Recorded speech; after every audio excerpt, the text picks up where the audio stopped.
Hello everyone and welcome to Toonhounds, your fortnightly foray into all things animated. I'm Rich Masters and with me as always is the bubbly, effervescent Spivzy. Hello. You're not making your jive about your fizzy rum now. I am drinking fizzy rum. It's not really that fizzy, to be honest. I think the Pepsi's gone a bit flat. It's nice though. So it's not effervescent. It's flat. It's flat and boring. Yeah, just like me. So this episode is a mixture of feelings for me. It's intense sadness because we're discussing Digimon. Profound sadness. And joy because our friend Nate Bit's on. Lovely hounds, thanks for having me. Oh, thanks for being here. Oh, I am also drinking tea, by the way, wow. So I am more British than Excellent. Spivzy. I'm the only cool person here. Well, is drinking alone cool, Spiv? I'm not drinking alone. I'm talking to you guys. No, I guess, but we're not drinking. That's true, yeah. I suppose that's like it's probably bad, really, isn't it? It's a red flag. It's not that big of a red flag. My cat's No. that counts. Yeah, that's fine. Gizmo's got a flask of hard stuff next to Yeah, him. he's got some Jack Daniels. So, yeah, as I said, we are talking about Digimon today. Digimon. Yeah, let's Digimon. not talk about the theme tune because that was something. I have no history with Digimon, and you Not both at all. watched it when you were younger, right? Yeah. Well, I watched the first 3 seasons, and then I never carried on with it. I never watched from 4 onwards because in the 4th one they don't have Digimon; they just turn into them, and I thought that was weird, so I never watched it. Oh, Yeah, I think I was the same way. I think I stopped at the 3rd one too. Yeah, I never watched Frontiers. So let me get this straight in my head. You had 2 seasons of the Yeah, they're both original. called Digimon Adventure, but the second one was called Digimon Adventure 02, which is like a different cast of characters. They just use the same name and put 2. The ones from the movie. Yes, the ones from the second half of the movie are the characters from 02, and the ones Wait from a the minute, first no. half of the movie are from Digimon Do you mean Adventure. the second half of the movie, or do you mean the final third? The final third, Of the- yeah, when the new Right, characters okay. come in, yeah. Right. Okay. Yeah. The new characters who have no personality. Don't or do anything. Yeah. Don't do anything. Right. Okay. just checking.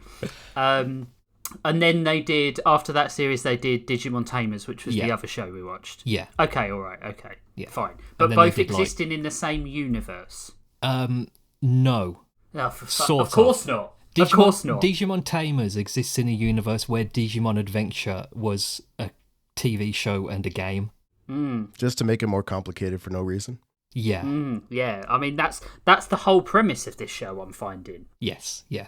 To make We things need to more make complicated. things complicated. Yeah. So let me ask Nate first. Was this a big program for you? A big show that you used to like? Or was it like in the background? Or was it like, something that you watched just because it was on TV? You know what? It was kind of big for me. I was super into it. But I think, actually, I'm trying to remember the timeline when it came to when I kind of really got into Digimon, because you're looking at, when Tamagotchi came out, like a year after that, the digital pet for Digimon came out. And then, 1999, the video game came out. And I can't remember if I played the video game first, like the PlayStation Digimon World, which I was super into, or watch the show first. So I can't remember where I got into. I just remember I was really into it. But when you're a dumb kid, you get really into that kind of stuff. Yeah, definitely. Yeah. Because you guys are both younger than me, right? Yeah, I think. I'm 41. Well, I was born 87, so you were born Oh, okay. You're definitely. I was born 83. like my wife. I'm like 4 years up. I think 4 years is enough of it's. So I can't imagine anyone 4 years older than you guys were at the time watching Digimon. So I have an excuse for it, right? Yeah, because you would have been a teenager. Yeah. I would have been more into like the things that normal, not nerdish teenagers are into, whatever they are. Yeah, Rich, like American football, right, Rich? Yeah, absolutely. Yeah, I sports. was playing cricket at the time actually. So Yeah, probably sports in a little way. My dad, I was still trying to tell myself that I enjoyed like regular soccer before I was like, this is not really that interesting, is it? But also, I had started playing Pokemon, and to me, Digimon was like the red-headed stepchild of Pokemon, right? See, I've always said Digimon the cartoon was better than Pokemon the cartoon, but Digimon the games were worse than Pokemon the game. It's very true. They beat them in anime, but they didn't quite beat them in game. The games are pretty good now. Like the Digimon games are really fun now, but they've had like 30 years to, work out how to do it. So I'm gonna let you in on something. I had a conversation with Josh before I started because they can't record M Class today because Jeff's wife's not very well. And I said, hold on, I have to go talk Digimon with Spivzy and Nate. And Josh said, dude, I'd have a hard ass time not ragging on Digimon for 2 hours. That show is ass. Even when I was like 10, I was like, this sucks balls. It's for fucking simpletons. You can tell Spivzy and Nate I said that. And I just laughed. And I said, my problem with it is everything is Mon. That's one of my biggest problems with it. It's one of them, but it's one of the biggest ones. Like, I cannot delineate between their names because the end consonant sound is so hard. Yeah, but you don't, focus on the end consonant. You don't focus on the suffix of a word. It's the beginning. It's the Goma and the Gabu and the Kabuteri and the Quagga. So, the thing that bugged me, one of the things that really bugged me, and it's a dub thing, right? Yeah. So the main character of Tamers was like, I'm going to call him Rocket Red, or like Inferno. No, I'm going to call him Guillemon. And I was like, what? Guillemon. Yeah, I don't give a shit. Yeah, I think it's so weird that like they changed all the characters' names in a lot of these shows. So like TK, I can't remember what his name is. It's something like Takato or something, but they never called him that. They called him TK, so he had a different name. Like Yamato got changed to Matt, but they still had characters called Kabuterimon and Digitamamon and Kuagamon and Bakamon. Why didn't they change those? Which are like very noticeably Japanese themed names. They thought, well, that's fine, but we can't have a character named Yamato. Nobody's going to understand that. It's a lot of work, Spivzy. That's a lot of mods to change. Weird. It's one of those things that I'm just like, I don't get why. I know this is a monster. Yeah. I know you have the premise of portable monsters as pets has already been established in my world, right? Pokemon was one of the biggest phenomenon. Yeah. In that decade, I would say probably Pokemon was one of the top 5 things if you were a kid, right? You don't have to call them something Mon. You don't have to be like Malcolm Mon, Dave Mon. Did you know that there's also app monsters and they're called Appmon? And there was another cartoon about Appmon, and they're all named exactly the same way as Digimon, but they're not Digimon. They're Appmon. Yeah. I mean, there is nothing to delineate between the two. Even though half of the job is already done for me with Digimon, I can guarantee if I spent 10 years learning the names, I'd still remember all the G1 Pokemon before I remembered all the Digimon names. I forgot the fucking name of the show. Well, there you go, perfect. It would be incredibly impressive to know all the names of all the Digimon, because there are like 3,000 of them. Yeah, there's a lot, and they have even more complicated first names. Yeah. So like, you get stuff like Garurumon becoming Were-Garurumon, but that can like side evolve into Blue Garurumon and Blue Garurumon Sagittarius mode, like that kind of shit. It's insane to me. It's absolutely insane to me. Sometimes you say stuff, and I'm just like, I've got my. You can imagine how I am. I want you to picture this. I'm hunched over my mic. I've got my hand on my forehead. I'm closing my eyes and I'm rubbing my forehead. This is important stuff, though. You need to know sometimes you need to know this. You need to know this. I just wanted to be on this episode to drink in the pain that Rich has. I mean, this is. I was watching it, and Evan was sitting alongside me, and Evan is my barometer for, is this show good? Yeah. And because like I always think of it of, you know, like I can't judge. I'm well into my adulthood. I can't judge what how I would have felt about this as a 10-year-old, right? Yeah. And he's 6, so he's starting to develop his own taste and stuff like this. And I said to him, "Is this good?" And he said, "No." And I was like, "Okay, all right, okay, fine." And I was like, "Is it too complicated?" And he was like, "I don't know who these people are." And I was like, "Yeah, I don't know who these people are either." This is the bizarre thing about Digimon the movie. We're talking about Digimon the movie now. We were going to start with Tamers, but we've ended up talking about the movie instead. Whatever. It doesn't matter. It's all one big miasma. Presumably, they split it up from the 3 movies, because it was 3 movies called Digimon Adventure, Our War Game, and Digimon Adventure Hurricane Touchdown, which were released separately in Japan. And they were like, well, we can't release these separately. People aren't going to understand anything that's happening. They're not going to watch 3 movies. Hurricane Touchdown. Yeah, Hurricane Touchdown. So they what sliced the fuck them up. is... Nothing. But I don't... Spiv, I don't get it. Hurricane Touchdown. I don't... Yeah, that's the thing. Like, they thought, oh, this is going to be too confusing, so we'll slice it up and release it as one film, so it can just be like one story. And then don't explain anything that's happening at any point. They introduce characters as if they've been there all along, like Willis. They say, our friend Willis. Nobody watching the start of this movie, if they've just come from Digimon, like the TV show, has any idea who Willis is. Because chronologically, from the release things, he doesn't exist yet. He was introduced in the 3rd part of this movie. That's the first time he's ever been in anything. Yeah, even for fans didn't know what was going on. Spivzy did say that to me. Spivzy said that to me earlier when I said, I'm so confused. How is this film one film? And Spiv said, yeah, don't worry about it. It's confusing to keep hold of even for long-time fans. And I was like, oh!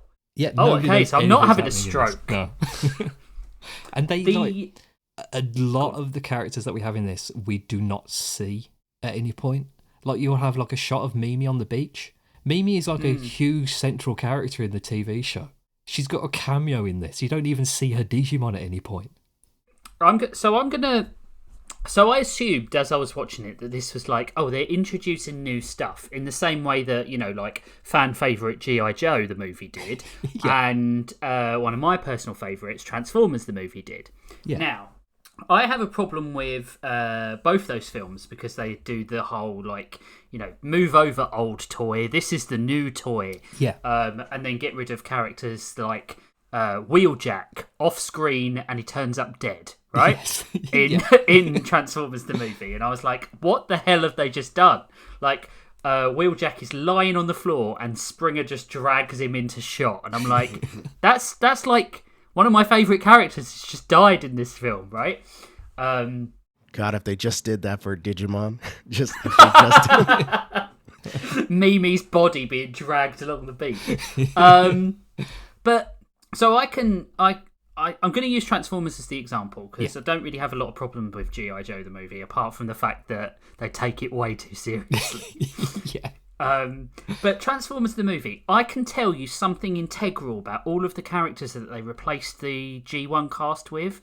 So, like, you know, I mean, Nate, you're a big Transformers fan, aren't you? Yep. Right. So, Cup. If I say Cup to you, give me a few adjectives about Cup as a character. You know what? I said I'm a big fan. I don't know who Cup is. Is it a character? I don't know. No. So Cup's the G2 like soldier, the old grizzled like the one who goes in the movie. He goes with Hot Rod to the sex planet. The planet with the Sharkticons and stuff. The old like grumpy guy who knows the universal language and stuff like that.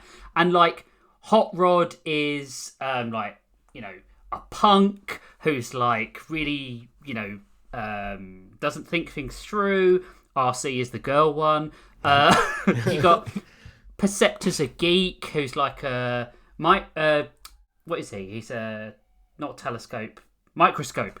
And like they reflect what their designs are. None of these characters in Digimon I know anything about or have any sort of way to delineate them between another character, apart from one of them wore goggles. Yeah, there's always somebody wearing goggles. Yeah, the main character, leader boy right? always wears. Yeah. And I don't get it. It's because like these were just short films which were like released between seasons, basically. Mm-hmm. Like the first, like the Digimon Adventure one, where where you can clearly tell that it's a different animation style and a different studio made it. Mm-hmm. With like where Parrotmon and Greymon have the fight in the streets. Yeah. That was like 20 minutes long. Mm-hmm. But I think there was like some like deal that they had with the animation studio that they had to release a movie, but they only had shorts, so they couldn't release like a full length feature. So they had to like just stick everything together. Yeah, it was really odd. Yeah, it's really confusing. Because I bought the Blu-ray set online on Amazon, and it gives you the option to watch the original shorts and to watch the American combined version. So I watched both. So yeah, it's odd to see the differences and to see how they tried to make them all connected, which was really odd. Are there major differences between the shorts as they were released and how they ended up in the film? Well, yeah, I think with the American version, they tried to make the third short part of the war game and tried to incorporate Willis into the storyline, but it's I don't know, the whole thing seems kind of ham-fisted. I mean, you had portions where you had like the narrator, the little girl Kyrie, right? Narrating the story, like trying, her best, the studio trying their best to explain Digimon or explain the story, but yeah, I don't know. They worked better as 3 films. Yeah. Or 3 shorts. Yeah. And even I'm so sorry. Go on, Nate. Even the dub on there's different dialogue. Everything was kind of more grounded in the 3 shorts than the American one. The American one is like a fever dream. Yeah. I used that exact term earlier. Yeah. It's like a fever dream. The exposition is just mind-blowing in the film. It's because people should have had like 52 episodes worth of knowledge and backstory for all of these characters. But even with like when an anime movie comes out now, like where they make all the One Piece movies and the Dragon Ball Z movies. Yeah. You don't really need to have seen any of the episodes to understand what's going on. No. But you really, really do for this. I mean, you didn't really need to understand the Pokemon series for the Pokemon movie. No, not at all. It's like so much of this hinges on prior knowledge of the series, but they don't really want to admit that in the movie. So they will like over-explain something, but not explain who anybody is. They're explaining the wrong stuff. Yeah, you've got to have an understanding of the series, but also don't get too attached to anything that happened in the series because they're going to quickly abandon it. Yeah, it's also super confusing. As somebody who's like seen all of the episodes of the original series, the stuff with Greymon having a fight in the streets barely gets mentioned in the TV series, which takes place like years later. Yeah. So it just doesn't come up. So you have this extra added context that all of them had already seen Digimon and had watched them fight and everything 3 or 4 years before they ever got Digimon. So why were they surprised in the first episode? It was breakneck pace. These children, one of them is a genuine toddler. Yeah. Who can barely speak but has a whistle instead of a pacifier, right? Yeah. And is allowed to go out on the street on her own. And her voice never changes throughout. No, her voice never changes. That short was the best bit, that early bit, but it was so laden with exposition. The second part with the not quite a Digimon in the internet. Someone really loves the internet. Who wrote this? Like this is the biggest thing that's ever happened in their life. It's so funny when he's getting too many emails and their like network bandwidth is going, and like they can't use the phone because they're on the computer. Yeah. And there was a reference to getting 53 minutes as well, like America Online. And I was just like, this is something else. Like, but they. In the show, there is never anything about them controlling the Digimon through the internet, like them being able to do anything inside the internet. Like the digital world is a digital world. It's inside computers, but it's not the way it was in this, where they're like literally on a computer talking to them, seeing things happening through desktop windows. That never comes up. It's only in this. It was so... It's funny because it's almost like just watching them individually and watching them combined. It's almost like, you had 3 shorts that were sort of just like art projects for the producers of each individual short. Like the first one was just kind of a way to like a vehicle for the animation, because the animation was really great in the first short. And then you're looking at the second story, the war game. I think the producer or the director went on to do Summer Wars. Did you guys ever see that? Yeah. He's like a really like prolific director now. He does really good stuff. And it's the same story. The Summer Wars is basically the same story. It's almost like he had the story in his head with the missile coming down and everything. That was something he wanted to do, but he just used Digimon as a way to like a vehicle for it. So it just was kind of pushed in there and just made a thing. That's a crazy tonal shift as well, isn't it? Like they're just laughing and joking about how wacky the internet is, and then there's a nuke heading for them. But then you get a massive tonal shift again, where it's like a road trip essentially. Yeah. But the war game thing. I have to mention this. People love Omnimon, the one that he turns into to have the fight with DIGI-ARMOR. Oh, he's like, God. Like fan favourite. He's in every single game. You can get like figures of him. People love Omnimon. I'm not surprised. No. Everyone loves a combiner, don't they? They love the the Constructicons, they love Voltron, they love the Megazords. Yeah. Yeah. I think this was the first one that you see them do like a combined thing as well. It was like every time something new for Digimon comes out, there has to be a new way that the Digimon digivolve or become something new. To sell toys. Yeah. Yep. Or cards mostly. Yeah, true. Because I don't remember Digimon toys. I don't remember Digimon toys at all. It was all cards, right? Yeah, I had a Transformer Digimon. It went from an Agumon into a Greymon. Oh. It was pretty cool. That's cool. I think they've like re-released them quite recently. Well, they did. Oh, go ahead. Go on. No, let's go. I was gonna say they rebooted Digimon recently. Yeah, they did. they incorporated the war game story into the first few episodes because I was curious. I just wanted to see what they would do with it, but they made that movie part of the beginning, which makes even less sense because you get Omnimon right off the bat, and there's nothing there. And then they had some really great moments of like incredible animation, and then it just kind of went and just didn't go anywhere. Yeah, the Adventure 2020 reboot that they did, it got like put on hiatus for like 9 months because of COVID, and I don't think they ever really got back to where they wanted to when it came back. It's like it's not a very good show. It's one of the most disliked of the series that they've made. And I think it's mostly because it's just not very fun.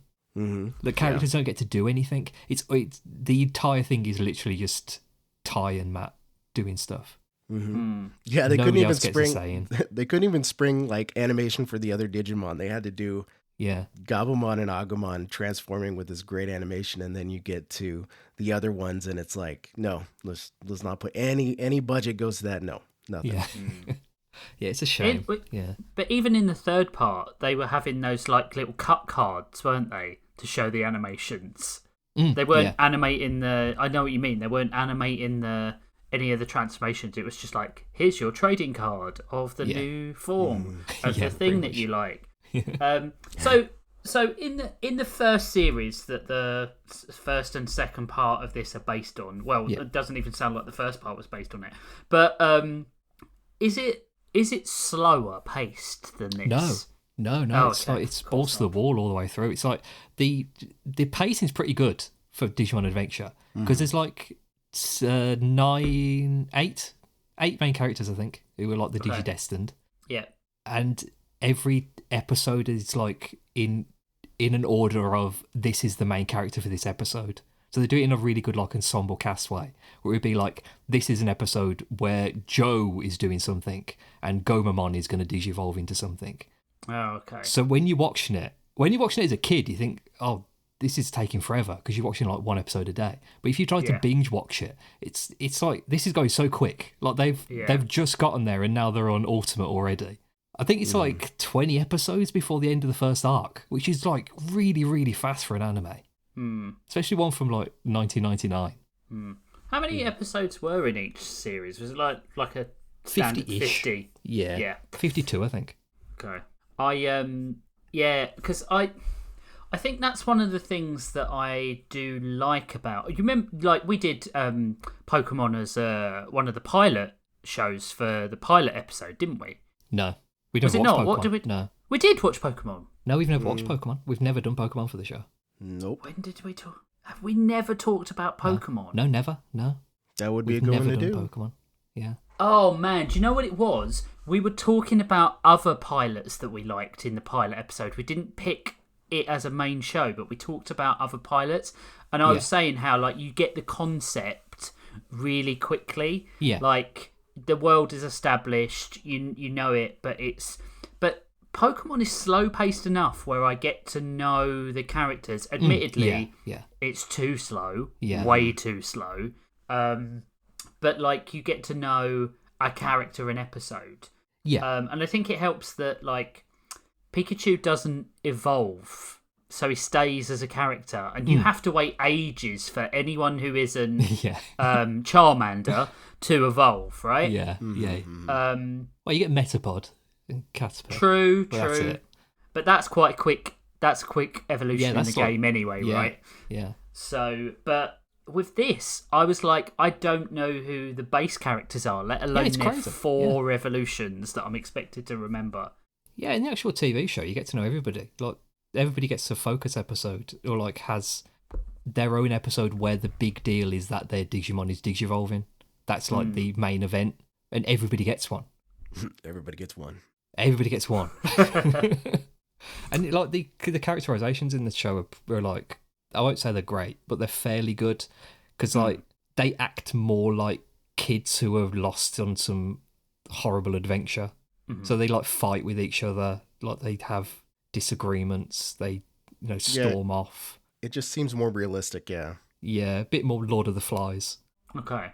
And they're kind of in like a post-apocalyptic wasteland kind of thing, which is kind of cool. See, I don't get any of that from this movie though. No, you don't. And that is a real struggle. And you don't get to see any of the good characters, like the ones who are only in the digital world. Yeah, you don't. Poor Sean didn't get Etemon at all. No, Etemon's not in it. You would have loved Etemon, Rich. Isn't Etemon's a cake? Entenmann's.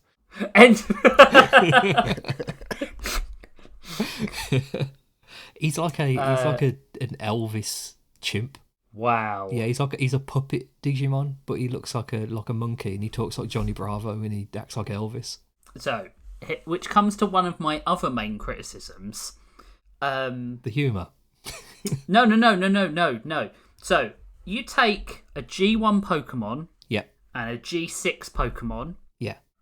And you don't know who they are, but you gave people a random cross-section of G1 and G6. Yeah. They would put them in the right tray, right? Yeah, I think so. Because there's a style to G1 and there's a style to G6 and there's a style to G2. And some of them cross, like, you've got, the Chews and stuff like that, and they always cross over, and the Eevees and stuff. Yeah. With this, you've got a Goblin, a Chimp Elvis, and a dinosaur. And I'm just like, it's like someone has tipped over my toy box from a kid, and it's like, play with them all at the same time. And for me, that's not right. There's this joke that if Pokemon evolved the same way that Digimon do, it would go Charmander, Charmeleon wearing jean shorts, Professor Oak with a gun. Yeah, I believe it. Well, I swear, like two of the main characters, two of the main Digimon in the cast, one's a cat, one's like a yellow flying bat kind of thing, and they turn into human man and human woman. Yeah. Just a giant man and a giant woman that look like angels. And, I saw that one. Yeah. So Angelmon that's and Angel Warmon. Angel. I had a big problem with the trying to make me feel sexual feelings for a fox. What you do? What you don't meant to feel sexual feelings for a fox? Why did she have a sexy voice? Well, that's Why you. did That's she have a you, deliberately Rich. sexy voice? I don't know, on Rich. yourself here. She just sounded normal to me. Yeah, I thought she was just a normal voice. Sure. But like they have weirdly like there's too much of a distinction between not a distinction, delineation between their evolutions. Yeah. They're Digivolutions. thank you. Yeah. Use the proper terminology. I will. Sorry, I'm a novice. But I can't see how they got from stage 1 to stage B. Stage 1 to stage B. That's it. That's a perfect analogy, right? That's appropriate. Yeah.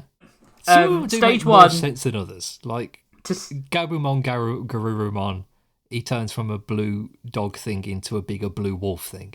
And Right, then that they makes put sense, shorts yeah? on him and then turn him into a robot at the end. That okay. makes enough sense. Mm-hmm. But then when Yeah, you get this is stuff a like werewolf. Yeah. yeah, when you get like a cat turning into an angel, it loses track a bit. And that's really hard for me to... And I imagine anyone else who would come in at any other stage than stage 1. Because, like, you have the same thing with comics. Like, you have the reset and the central themes re-explored.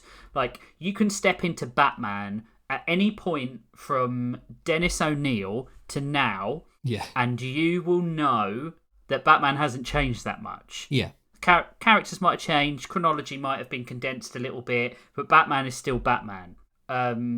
Always bring it back to Batman. Super Mario, same thing. Yeah. Super Mario has some central themes that are explored at every sort of like bookmark. And with Digimon, I think it's kind of like having dementia. Like, I'm working on one show, and then I'm just doing this design. Hey, Gene, why have you... I don't know why I picked the name Gene. Old man, that's right. Hey, Gene, why is that character that was a cat all of a sudden become a drain pipe? I don't know. So in the games, I'm going to try to contextualize it, how it works in the other stuff. Okay. In the games, they turn into different things depending on what stats they have and what your friendship rating is. So if you have somebody who's got high HP, it will turn into something different to if it's got high speed. Okay. When it digivolves. But they couldn't do that for the cartoon, so they had to change it just to aesthetics or just vibes, really, or just whatever they needed it to turn into for the purposes of the narrative. Which confuses things a bit if they haven't already established the base aesthetic that they want to be pursuing. Although they could have just said, I'm focusing, because when you come to Tamers, there is a lot more understanding of this is based on a game, right? Although that kid stupidly doesn't know how to put things through a card reader, but we'll get to that in a minute. That scene is insane. But with this, you could have had the main character being okay, I'm gonna make him the speedy version. And, someone else has got that Digimon as well. Yeah. Wait a minute, are there more than one copy of a Digimon? Oh, yeah. Yeah, hundreds of them. Okay. Yeah. Agumon has been a main character 3 times in different medias. Okay. Yeah. So you could have had that. You could have shown the Digivolutions through other owners having... They do sort of. There's an episode where Tai is really, really focused on trying to get Agumon to digivolve because everybody else's has and his hasn't. He wants it to get to Ultimate and it won't. And he forces him to digivolve and he turns into Skull Greymon and he attacks everyone. He turns into like a skeleton. It's about the dangers of physical abuse. Yeah. That's a good episode. We should have watched that episode. It sounds better. No, I was going to go back with Spivlets, with the whole idea that the whole thing came from a digital pet, and even Digimon, the first game, being able to raise your Digimon, and just kind of the appeal of not knowing what you're going to get, because you're training this pet, and you're it turned into a wolf, and it's oh, that's really cool. But expanding that into an anime, I mean, you're right. There could have been different choices. I mean, it was popular, but I think the more of the appeal for me was the game and the original concept. Yeah, I can see that. Like that would be interesting. That would be interesting. That would be like, there's a couple of XCOM like games on the original PS1 called Vandal Hearts. I don't know if I've talked about this before, but they have like you can, dependent on what you've done with your character and what you focused on, is directly linked to how you choose their evolution to go. So white clerics will become white mages, or they'll become paladins, or blah blah blah. And but it's based on the actions you have taken during the game. That makes more sense to me. That's interesting, because that gives you the replayability to be like, okay, so I want to do the exact thing but do the opposite. It's like starting a renegade run of Mass Effect, right? You want to do all the different choices because you want to see how it impacts on the game. Yeah, there's sort of like 3 types of Digimon game now, which are the one which is just raising them in like a farm. Which I don't think they've done one for quite a while on that one. Last one was on the DS. It was a really good game, though. Then there's the Digimon Adventure, which is like an adventure game, but you have to still care for the pets. So you have to feed them and stuff like that and see how they digivolve. And then there's the more narrative, plot-based ones, like Cyber Sleuth, which doesn't really have the feeding them or anything like that sort of thing going for it, but still has the stat-based Digivolutions. Okay. Yeah, I can see how you could pump out a lot of games based on the basic premises of the rules they've set up for the environment. Yeah. A cartoon can't capture all that. No, it can't. No. It tries its best, but I think they had to really change how the whole core concept of the idea works for it to, make sense. It doesn't help that every time they make a new cartoon, they have to add in a new thing to it. Well, they do sort of have the choosing who they're going to turn into in the second one, because they have these eggs, so they can say armor Digivolve instead of regular Digivolve, and they turn into a different thing. It sounds like it's confusing for confusing's sake. Yeah. It's very anime. It's very children's anime. Oh yeah. But there is a way of doing that sort of up in the ante. Like Dragon Ball Z does up in the ante well, because it sticks to its established rules. Like Goku meets an obstacle he can't take on, and then he trains, and then he can take it on. Normally with the help of his friends, blah, blah, blah, blah, blah. Oh shit, there's another obstacle. I've got to go and train in 100 times gravity now. That's a formula I can get behind. It doesn't entertain me long term, because, I got to the Android saga and I was like, that's it, I'm done. It's the same thing over and over again. But I was entertained while it was going on. Yeah. If you're going to flip switch the rules on me every time you hit a barrier, I'm not. Yeah. It's something I can't get behind. It's useful that they don't change the the mechanics of it halfway through. It's always just when there's a new season out, that's what the new thing is for that season. Yeah. Which is, it's helpful. So it's not like, they're digivolving regularly, but now they're using DNA armor digivolution or anything like that. That would be in a new show. Yeah. I'm trying my best to it make sense. Yeah, we're trying to defend it the best we can, Rich. But there's just too many, Rich, there's just too many Digimon. There's too many Digimon. I mean, I agree with that. There's too many in the fucking film. Yeah. And you don't even get to see all of them. Well, the thing is, you do, but you get to see them through. So in that middle story where they were in the internet, and you've got slightly bigger Charmander and bug thing. Yeah. Right. Agumon and Tentamon. Yeah, perfect. Thank you. You've got them going through their Digivolutions so quickly that I haven't even established a basic connection with the character that they are right now. So it's like me watching an autobiography that has you two in it, and having you appear within the hour and a half movie as a kid, a teenager, a middle-aged person, and an old man, without even having any lines. Yeah. And me being Basically. like, is that supposed to be Spivzy? Is that supposed to be Nate? I don't get it. Yeah. It made the movie itself confuses itself by and Telemon in the last section, the bad guy who they have to fight. Oh, the one that looks like he's wearing the one who looks blackface. like the guy from Death Note. Oh yeah, Yeah. kind of. Yeah. Yeah, he does. I took him as like blackface clown is what I thought they were going for, and I was like, oh, I don't find this very comfortable at all. They keep calling him Kokomon throughout the entire thing, but that's his in training form. They don't call him they don't do that in Digimon. Once something is turned into a new thing, they call it what the new name is. But they don't for this. They call him Kokomon throughout the entire thing. They don't call him Lopmon at any point. They don't call him Antilamon, which just really confuses things. If I wrote an episode of Digimon, I would write a Digimon that had a dissociative disorder, personality disorder, because I don't know how I could be... Monday I could be rich, and then Tuesday I'm like, Richamon, and then Thursday I'm like, Ex-Richmon. Steel Metal Blackmon. Like, I'm just Well, like... that actually happens sometimes. There's a few episodes where the Digimon digivolves and they change their personality. That makes sense to me. Yeah. That makes it a bit more interesting, right?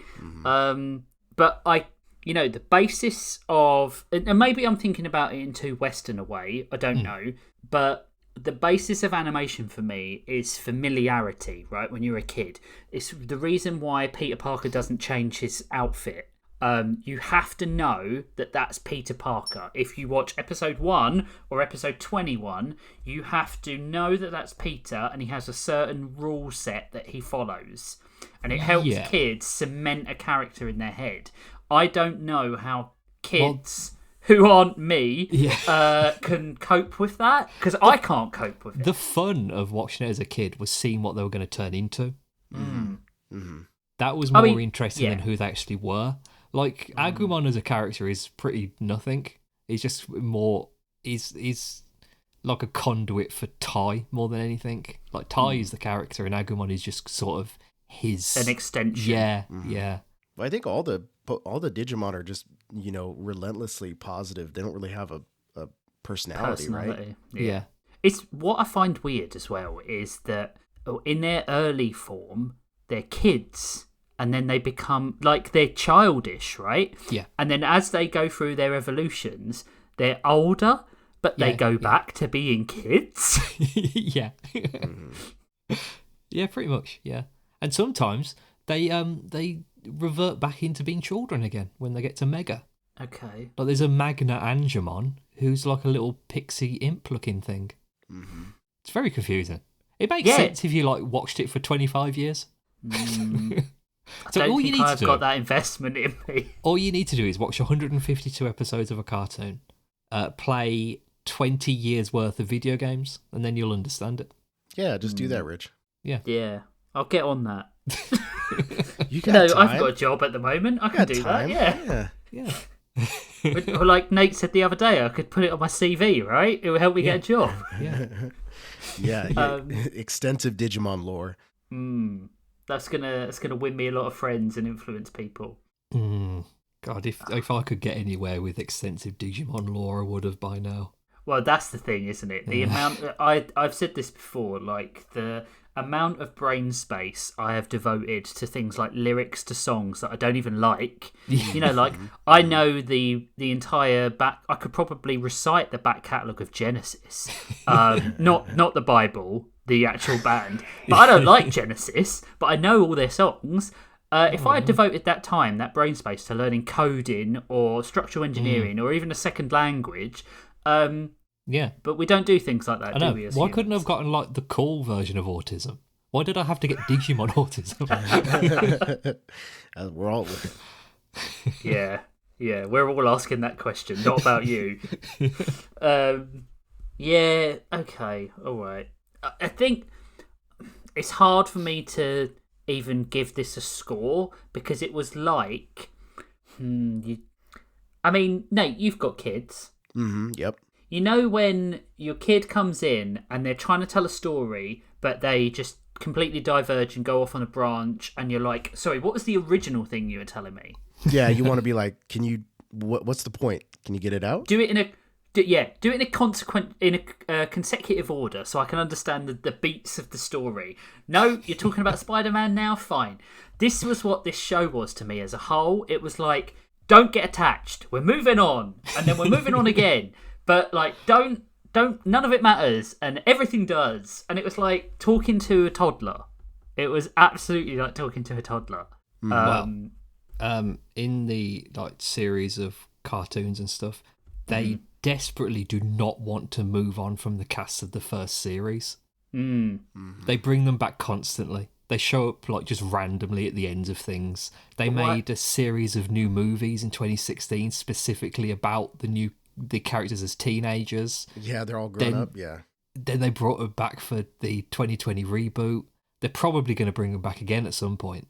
I've never understood this. Just let the characters grow up, and then you keep the best of both worlds, right? Yeah. You don't have to have new characters. You don't have to have Hot Rod replacing Optimus Prime. You don't have to have Lieutenant Hawk replacing Duke in G.I. Joe, or Serpentor replacing Cobra Commander. You can have these things. You can have the change you want. Just let your characters grow. Let them do something different. Don't hit the reset button all the time. Let them get geriatric. Let them get really, really absolutely. Old. I would have kept watching The Simpsons if they had have let Bart and Lisa become teenagers. That would have been so interesting to me. Like, who are they now? Rather than the sort of flash forwards, I don't give a shit about those because they're not in any context. But like, Bart Simpson has had more adventures than there is days in the year, so he must be a year older. Yeah, like it's that whole like never letting Spider-Man or Batman get married and have kids and those sorts of things. And although they did get around it with Batman, but like Spider-Man is just frustrating to me because, you know, let him grow up, let him be a person. He can't constantly be teenage Peter Parker. That's why he's always more interested in other books that he's in, not the main Spider-Man books. Yeah. But like this is a microcosm of that. Like, don't feel the need to change a character and change a character and change a character if you know that you're going to alienate your core base. Yeah, I think that like they wanted to change the characters, but they did have that fear of alienating the core base or trying to get the original fans to come back. Yeah. That's a good point. It's like in the JoJo's Bizarre Adventure seasons where the original guy comes back, but he's an old man. I don't think he really needed to be in it, to be honest. He's very funny in it. Well, you guys should watch JoJo. You make Rich watch JoJo. Yeah, God, yeah. I just start on a random season. Mate, you watch Stardust Crusaders. Yeah, all right. I mean, whatever. At this point, I'm doing everything out of sequence. It doesn't really matter. Well, my favourite thing is confusing you with anime. Yeah, it is good. Nate, what were you going to say? I was going to say, I love how usually like the structure of the show for the most part is you'll explain like the basis or synopsis of the movie. Like we didn't even get there. It's just we're just so confused. It's so confusing. Yeah. Can't even explain it. So what would you give it out of 10, Rich? Like a 3? Yeah. I think it's so confusing, and I don't care about anyone because they're not with me as long. In fact, the only character I care about is the kid who comes over and tries the mum's recipes in the second Izzy. bit. Yeah, Izzy's great. He's the best character he's in the nice. show. Yeah. And I also care that the main character didn't apologise to the girl for ages. The girl I care about. Yeah. I would have liked to have seen more of her because I feel like she got done dirty in that exchange. But they're the only two. I care about the mum as well, actually. Yeah. The mum's trying her best. I don't know if she's a single mum. They normally it's are. implied. Yeah. You know, there was a funny part in the original short that they cut out for obvious reasons for the American version that that when he's turning into Agumon in their room and breaking everything, the dad comes home drunk, like really drunk, and he wants to talk to his kids because and the mom's like, they're asleep, you can't wake them up, and he's like coming in, and he's like super drunk, and he's like knocking on the door and trying to open the door, and that's why it's locked, because he's like, locking the door. He's like, why is this locked? It's very funny. I think they should have left the drunk dad in. I feel yeah. They have a what's the famous game? Takeshi's Castle. No, Beat Takeshi made that game for the NES. And the super hard one. The super hard one. And there's a bit in it where you have to go home and divorce your wife and stuff like that. And I feel like Japanese people have a much more healthy relationship with, you should let kids, understand the things that might happen to them. Yeah. Your dad is going to come home drunk. You're going to see your parents drunk. Your parents might get divorced. Maybe they'll get shamisen lessons and have to get hang gliding lessons and stuff like that. But it's just, that would have made the thing much better. Yeah, I would have that would have been the bit I would have vibed with most, probably. The pressures of being a dad.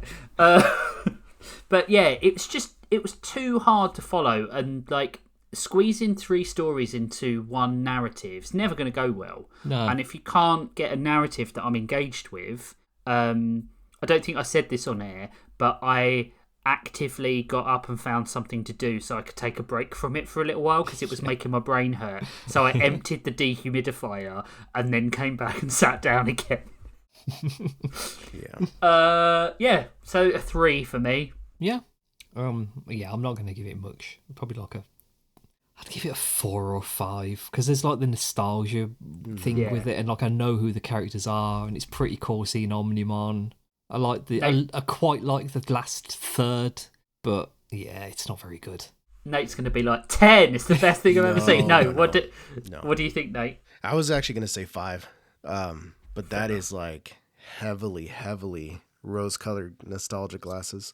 But that's absolutely fine, right? Mm-hmm. Yeah, it's a weird movie. It's barely a movie. It is very odd. I think like the nostalgia around it does add a couple of extra points. Like I always say this, objectively, Transformers the movie is not very good, but it's still like got a really special. I mean, apart from the soundtrack, that's the best soundtrack that's ever been written, I think. But but like, there is no way I can objectively say to anyone, this film is great. It's just great to me. And I feel like there are a couple of 5s that we have watched that have been like, this actually means something to me, right? Like Gravedale High, it's a shit show, but it got me really interested in monsters and horror. So I can't ever give it something that's really a really terrible score, because it wouldn't be fair. It's like it's a building block on the foundation of Masters Central. Yeah, it all makes sense, really, doesn't it? Are we going to continue with the current vein in part 2 of not talking about the show at all and just talking about how it made us feel? Well, we could do. Tamers is a bit more. It's a bit easier to understand. Tamers, I think. Yeah, it's definitely got a narrative to it. Yeah. All right then. Right, we'll do that then. We're going to take a break. Spivzy's going to have to put an advert for some sort of Digimon shit in the break. It's got to contain the theme tune, which I think is one of the most terrible theme tunes that's ever been written. Digimon. Digital monsters. Digimon's are the champion. It's so awful. So awful. Doesn't even have a tune. Right, okay. Enjoy that, everyone, and we'll be back in a minute. Bye. Just in, alien monsters from a distant galaxy have landed on Earth and are hiding in real barcodes on real products everywhere. Scanners time. Let's go get them. You can only capture them with scanners. Scanners let you scan any barcode on real products and capture the monsters. Then battle them on your own or play head-to-head to win. They're hiding in millions of barcodes everywhere. You can scan them, capture them, fight them with scanners. The more you scan, the more you fight, the more powerful you become. Scanners. Scan them, capture them, fight them. Cards and comic book included, batteries not included. Welcome back, everyone, for part 2 of my, what I can only assume is punitive episode of Toonhounds, where Spivzy is punishing me for something. It's all the crimes that you've been committing. It's his birthday. You get punished for his birthday wish. Yeah. But yeah, let's talk about Tamers. Yeah. Something that was probably a little easier to... Well, no, I wouldn't even say a little, like a lot easier to follow. Yeah. And felt more narratively there, if that makes sense.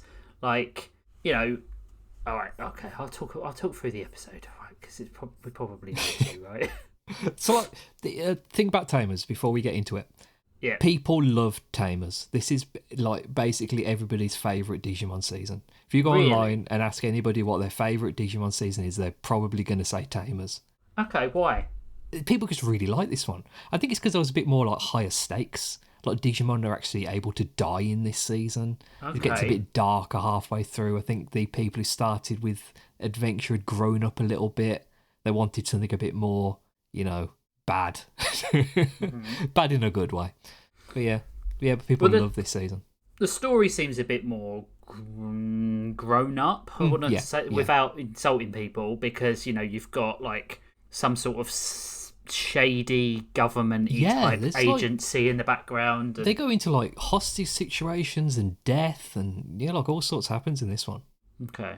Right. Stuff about like familial abuse and it's wow. Yeah, all the stuff with Impmon, which you don't get to see in this episode, but all the stuff with Impmon, who's like he doesn't want to be a he doesn't want anybody to tame him as a Digimon, but then he like learns, you know, humility and turns into a big monster at the end, and it's pretty cool. It's a lot of good stuff happens in this one.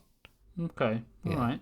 I'll just run through the brief synopsis of the episode, which is called... Sorry, how do you pronounce this? Guilmon. Guilmon. Yeah. Okay. Like from Street Fighter. That's not helpful, so that's pronounced differently. Wait. Guilmon. That made you think, though, didn't it? M. Bisonmon.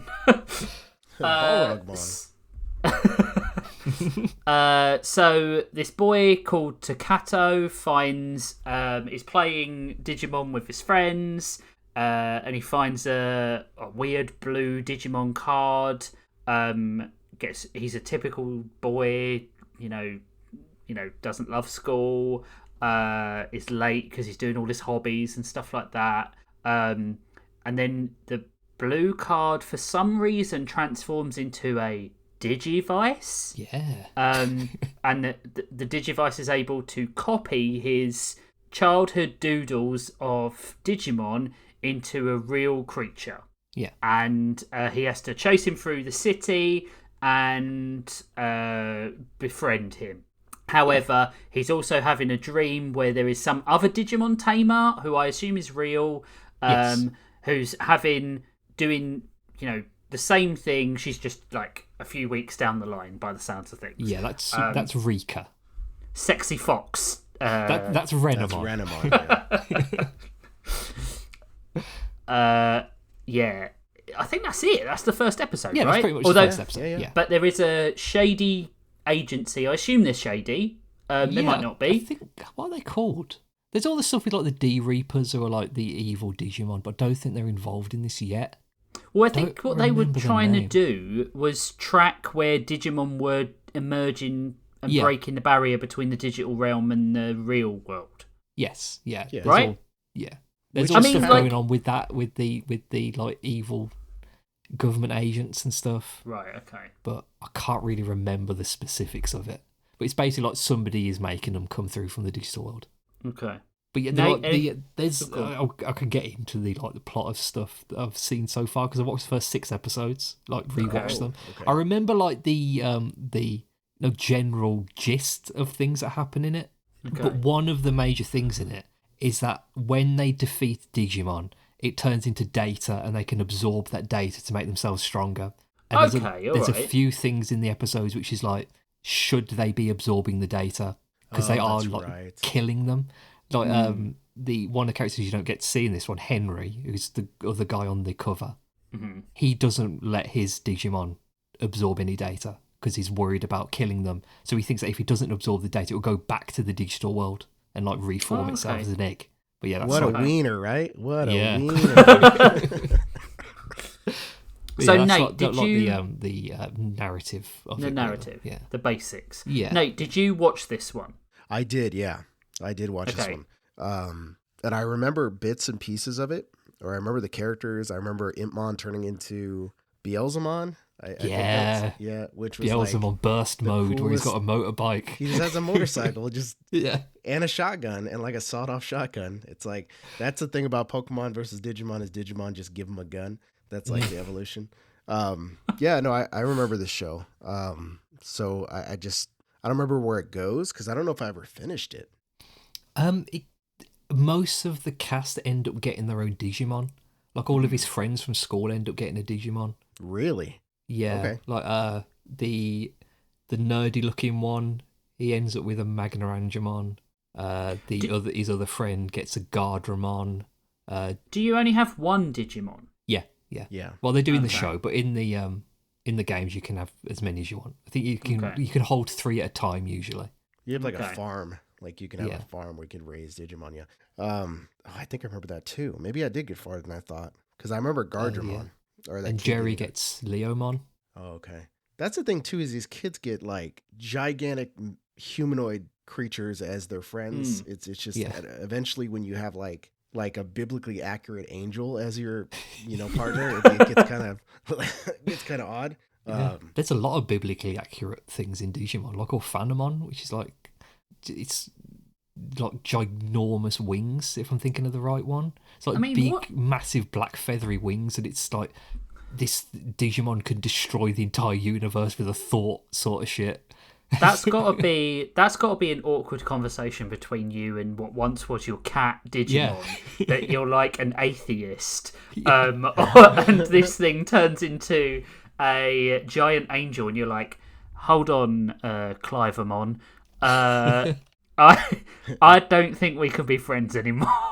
I'm just trying to... straight up just turns into Jesus Christ. Yeah. I'm sorry, buddy. I don't vibe with what you're going through here. I don't actually believe in you. There's a Digimon which it's like that ring thing. Oh wait, it's like like Ringu. In Doctor Strange when the ancient one is showing Doctor Strange those pictures in books. Yeah. Mm-hmm. There's a Digimon that looks like that. Like the acupuncture thing, and it's just like a big weird angel made of wheels sort of thing. Wow. Like the Vitruvian Man type of thing. Yeah. Yeah, it gets pretty wacky. You're getting close to like having like a Dark Souls boss as your partner. Yeah. That's insane. How are you hiding that in your bedroom? Exactly. Yeah. Well, they turn back a little, Rich. You have to remember they get little. Okay. I'm gonna send you a picture of Galacticmon. Please. Who is just ridiculous. Galactic. I'll put it in the show so other people can see it. Yeah, please. Oh my god! Did he come with batteries? Is that Persona? Is it Persona now? And he starts off as just like a little like goblin-looking creature, and it turns into that. That's the biggest Digimon. It's Galacticmon. I mean, that's Elon Musk's new Starlink prototype, probably. Yeah. It does Nazi salutes while you're fighting with it. Oh, yeah. It's just too weird. It's too weird. They don't go too weird with the sizes of the characters in Tamers. Like you get them like turning into giant robots, but not to the extent of it being silly. They may be like 15 feet tall. Yeah, I think Spiv's right. I don't think it goes too crazy in the Tamer show. I mean, I think this Galacticmon has to be from one of the games, like the more modern games, right? Or yeah. I think what I liked about this more was that the Digimon was supposedly fictional, and they've started coming through. Yeah. I quite like that element of it. Like, there's something pressing on the boundaries of reality that make you think that it's fictional, but actually it's real. That's quite an interesting concept. So I can see why this was a bit more popular, because that lore is more interesting than anything that happened in the movie. Yeah, and it's kind of like you don't. It helps to have the context of the other shows, but you don't need it. It's more like a little bonus. The bit where he was doodling and he was like, I'm going to call it Red Rocket, like I said before. And then it was like Guilmon. And I was like, how did you go from Inferno Beast to Guilmon? And I assume Gil means something in Japanese. Yeah. I'm going to try and find out. Gil, Japanese. That's what I was kind of going to make a point about the other thing, too, is it's hard to get emotionally attached to a character when it has such a odd name. Like, there was a part in the jumping quickly back to the other movie. It's just like, there's a part where the kids enter the computer and they're going to their friends. And it's like, when you have someone trying to emotionally say, are you okay, Where Garurumon? Are you okay, War Greymon? It's like, I kind of wish they had like nicknames for these characters. Yeah. Like, just like, I'm not going to call you Agumon. I'm going to call you something else. Yeah, Archie. There you go. Apparently, Guilmon comes from the Japanese word guilty. So the name is meant to convey the impression that Guilmon is sinfully strong. Sinfully strong. There's a Digimon called Ice Devimon Diaponmon Enhancement Absorbent Mode. Good lord! Wait, hold on. Diaper absorbent. Diaponmon Enhancement Absorbent. That sounds too much like absorbent diapers. Yeah. There's Chaos Gallantmon Chaos Mode, bit derivative. Yeah. Chaos mode, chaos. Giga Waru Monzemon. Deva Digimon Viragimon. I've got here. Chaos Black War Greymon. They're too stupid. The names are too stupid. Rooster Deva Sinduramon. Burst mode. Why? Why? It's just too much. Just rolls off the tongue, Rich. It rolls off the tongue. Voltorb. That's what it says. That would be like Electric Voltorbmon. Yeah. Sizzle edition. But this was much better, I feel like. There wasn't enough characters in the first episode, and I feel like it suffers from the same thing that all pilots do, is that it's like a third of a story, right? Yes. So I watched the next 10 minutes of it just to find out what was happening, and Guilmon killed some rats because he hates rats for some reason. Yeah. Guilmon, he's a great character. I really like Guilmon. As like the main Digimon Go, he's got a bit more personality than the others. Like, I think Takato in general has got a bit more to him than the other guys do. Like, Ty's thing was just being a bit brash. He's a bit like rushing to danger. He's that sort of character. The guy from the second season was just a moron. Yeah. But in this one, I think they gave him a bit more of a thing to him. He's a bit more, he acts more like a child, I think. Yeah. And the thing is, what I liked about his design is his design for his Digimon is the most childish thing ever. Yeah. It's a dinosaur with the mane of a lion and giant horns and claws. And he breathes fire. It's like all he's just like, it's going to have the strongest attack in the whole game. Yeah. It's like a little kid making a Pokemon. Yeah, absolutely. It's got 7 million HP, so no one will be able to ever kill it. Yeah, 100%. I love when he's a fanboy. I like that. Yeah. It instantly makes him a bit more interesting. Like, being late for school because you're so obsessed with something. Yeah. I mean, who can't empathise with that? Is this stuff with his parents in this one, or is that in the next episode?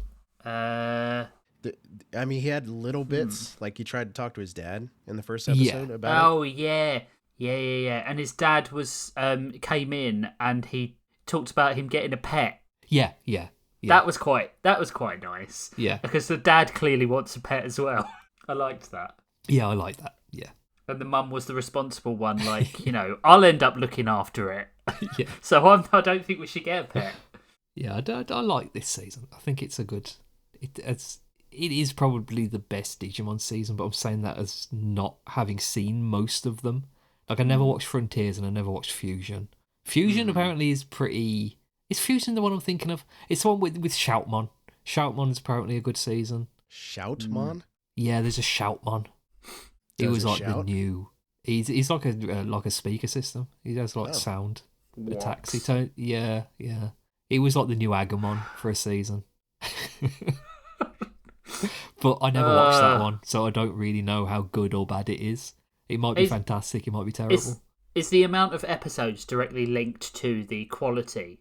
I don't Or know. is it like a Thundercats thing where you have I think it's just like a 80 odd Thundercats thing. episodes? Yeah. There are 519 episodes of Digimon. Yeah. Is that counting the movies? You've got Digimon Adventure, Digimon Adventure 2, Tamers, Frontier, Data Squad. That one must have been a killer. Fusion, Universe. Semicolon App Monsters. Yeah. Adventure again. Yeah. And then Ghost Game. Ghost Game is apparently really good, but I haven't seen it. Yeah, I haven't seen it either. Didn't they do they did a game on it too, right? Well, there's the Cyber Squad Ghost something, but I don't think it's connected. And there's Digimon Survive, which is like a visual novel they've made, but I don't know if there's any connection between them. That's what I was thinking of. Survive, yeah. Survive's good. It's a really good game. Oh man, it's free. It's free on PSN right now. Yeah, that's why I'm playing it. Yeah. No, this was. I agree. This was probably, in my opinion, too, just the best season of Digimon. I think the characters are more interesting. So I agree with you guys completely on that. The Digimon series has inspired various video games, including Digimon World, Digimon Story, which is a role-playing. Yeah, those other are the ones genres. That's the Cyber Sleuth is Digimon Story. Other genres have included life simulation, adventure, video card game, strategy, and racing games. Yeah, there's Digimon Kart for the PS1. Yeah. There's also Smash Brothers likes. Oh, I can understand that. I think they played one of those on Continue, didn't they? They did, yeah, and they couldn't understand anything that was going on. No, I'm not surprised. I'm not surprised at all. Are they still making video games? Yes, Survive came out in 2022, I think. So yeah, they're still coming out. Pretty recent, yeah. And they not that long ago re-released the PS4 adventure game onto PC. Here's a question for you both: if they made a live-action Digimon show, would you watch it? Yeah, I would watch it. It'd probably be terrible, but I'd still watch it.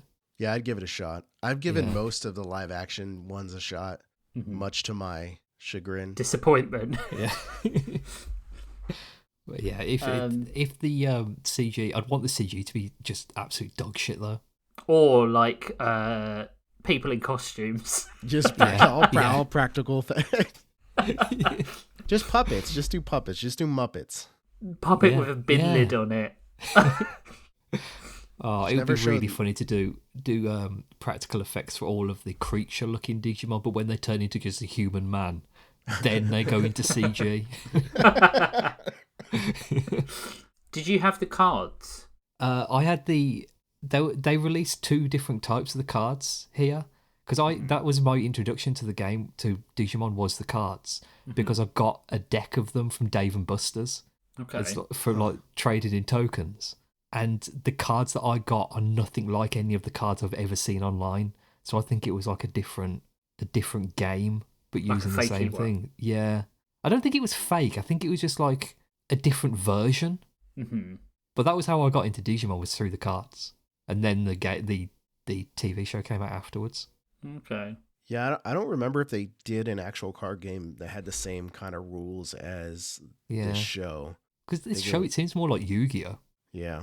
That's one thing I'm slightly terrified that you're going to make me watch one day. No, You're going to watch it. Yu-Gi-Oh! You're going to watch it. I'm going to make you watch it. Anything past Pegasus, I haven't got any idea about Yu-Gi-Oh! Neither have I. I've read some of the manga. The word Yu-Gi-Oh! I've read the manga, well, most of the manga. I never finished it. But the start of that, it's crazy. He's like a serial killer. Yeah, he's dark, dude. Yeah. I do like the manga a lot. It's like, I'm going to challenge you to a game of Jenga, but when the Jenga blocks fall, your house will fall down with them. Oh, man. Which is, Go on, Nate. Sorry. No, I said no. I had nothing to say. I'd recommend watching Tamers. Like, if you wanted to keep going with Tamers, it is a really good show. Like, the storyline is really good. And it does make sense. I'll watch Tamers when you watch Midnight Mass. Oh, yeah, that's never happening, is it?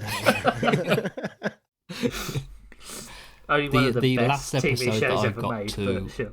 the last Tamers episode I got to was about Rika trying to force Renamon into fighting because she thinks that, Digimon are just tools for power and all that stuff. And Renamon has to teach her, no, we're living beings. Don't make us fight. Although the main character is like, no, I'm not a monster. I'm a tamer. Yeah. I'm a tamer. Yeah. You do what I say, Yeah. slave. And I was like, They learn over time. But then even Ash with Pikachu has that thing where he's like, get in the ball, Pikachu. And Pikachu's like, no. So Get in the mech. Get in the robot Pikachu. But yeah, I would say I enjoyed this more, but I still didn't, love it. It's one of those things that I feel like it suffers from the pilot's curse, that not enough story happens in it. Yeah. I'm going to take not hatred as a victory for this one. Oh, okay. All right, yeah. I'd give it a 5, I think. Yeah. I'm going to give it a 15 out of 10. 15 out of 10. Okay. All right. I'm going to give it a 7. Yeah. I think like the rule of thumb is nostalgia gives you 2 extra points to play with. Yeah. Or in my case, that's fire. 11 extra points. 11 points. I don't know why. But yeah, I definitely enjoyed this more. It unnerves me that the Digimon talk. Oh, really? Yeah. I think I prefer that to Pokemon. Yeah, I agree with Spiv. I think I like them talking. I like them having like little jabs at each other, having personalities. But I feel like it makes the characters feel slightly scummy. Because yeah, kind of. Because I don't know, because the Digimon always show up first finding them. It's not like they've gone out and like hunted them down or anything. It's always like, you're my partner. We're destined We're to best fight friends together. now. Yeah, but there's partners and then there's partners, right? Yeah. Like there's partners where you're telling the partner what to do all the time. And then there's partners where you're an equal partner. And I don't think the Digimon are equal partners in this relationship. If they're doing all the fighting, they're not equal partners. Yeah, I don't think the humans really do anything really much except for help them digivolve with the little digivice. Yeah. And they, in Tamers, near the end, they do a sort of like, I can't remember what they call it, but they sort of use their life energy to give them more power. They do like a special digivolution, and they turn all super powerful. And it's really weird because they kind of look like they're naked and floating inside the Digimon. Oh, that's right. I remember that. That seems appropriate. Yeah, it's a little weird, hard. A little hard for the censors there, I think. I just think with Pokemon, like, it's hard not to refer back to Pokemon, right? Because it is like, it is the progenitor of this sort of stuff. Yeah, even though Digimon predates it. I know. Yeah. But not that. Does the anime predate it? No, the anime was like 3 years after, I think. Yeah, I think Pokemon got their wheels on quicker, right? Yeah. But it's like, they're almost like pets that you're taking care of in Pokemon. You're still making them fight. It's still like, essentially, you're a dog fighter, which is still pretty rough. But I don't want to send a sentient being in to fight for me. But they love fighting, Rich. They love fighting. They love fighting. It's what they live for. It's just the whole word tamer as well. It has such a negative connotation. It's like, I'm going to take away what makes you you, and you're going to just essentially be a house pet. I think they can at least say that they didn't know Digimon were real when they were calling themselves tamers. Yeah, that's fair enough. Because it was just a game. Yeah. I'm a Digimon collector. Why not just say that, though? Yeah. I'm a Digimon breeder, like Brock. Pokemon. Never mind. What a terrible title. Awful. Just awful. Yeah, it's really bad. It's there's a lot wrong with Pokemon and stuff like that, and all the sorts of like collectathon games that are collecting beings. It's quite uncomfortable if you delve too far into it. Like Monster Rancher. Mm, Oh, we yeah. should watch Monster We Rancher. should do at some Rom. point. Yeah, we should. Yeah, that is a cartoon. I more like cartoons when you're getting a squad together. Yeah, Like if it was Monster Squad. Which is yeah, also that'd a be good sick. film. Yeah, about Frankenstein and the Wolfman. Yeah. What we need is a Gravedale High remake. Yeah, That's what we need. I'm surprised nobody has. good Get one. Seth Rogen on it. Yeah. Seth He Rogen, probably please liked it. remake Yeah. Gravedale High. He We could know be the you're Rick listening right Moranis. now. Yeah, he could be the Rick Moranis. He could probably convince Rick Moranis to come. Rick Moranis is still alive, right? Am I? Yeah, he's still am I wrong? alive, Okay, yeah. all right. He just I'll doesn't make do sure. anything anymore. Yeah. Was it us that found out he did something recently? It might have been. We do talk about Rick Moranis a lot. Yeah, we do, more than we intend to. But he did something. He was a voice in something, and we were like, oh, I thought this is after his retirement when he, didn't. Yeah, what was he in? I can't remember, man. He's in one upcoming thing. It says he's in the movie called What? Shrunk. Oh, it must be a Honey I Shrunk the Kids thing. That's He's probably in a Brother Bear development hell 2. thing. That's a weird thing for him to be in. He played Dark Helmet in the Goldbergs. Okay. That is good. Other than that, 2008 was the last time he was in anything. Yeah, that's a shame, man.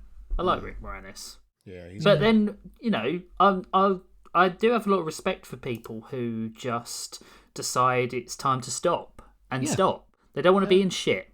Not everyone can be The Rock or Gal Gadot Thank God. who do anything for a paycheck.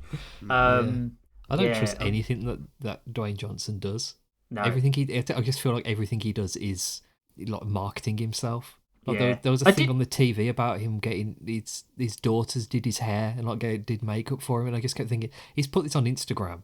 He's doing this to make himself seem like, oh, I'm the actor for kids movies. Yeah. Like I'm a girl dad. Everybody's gonna want to watch me in a film.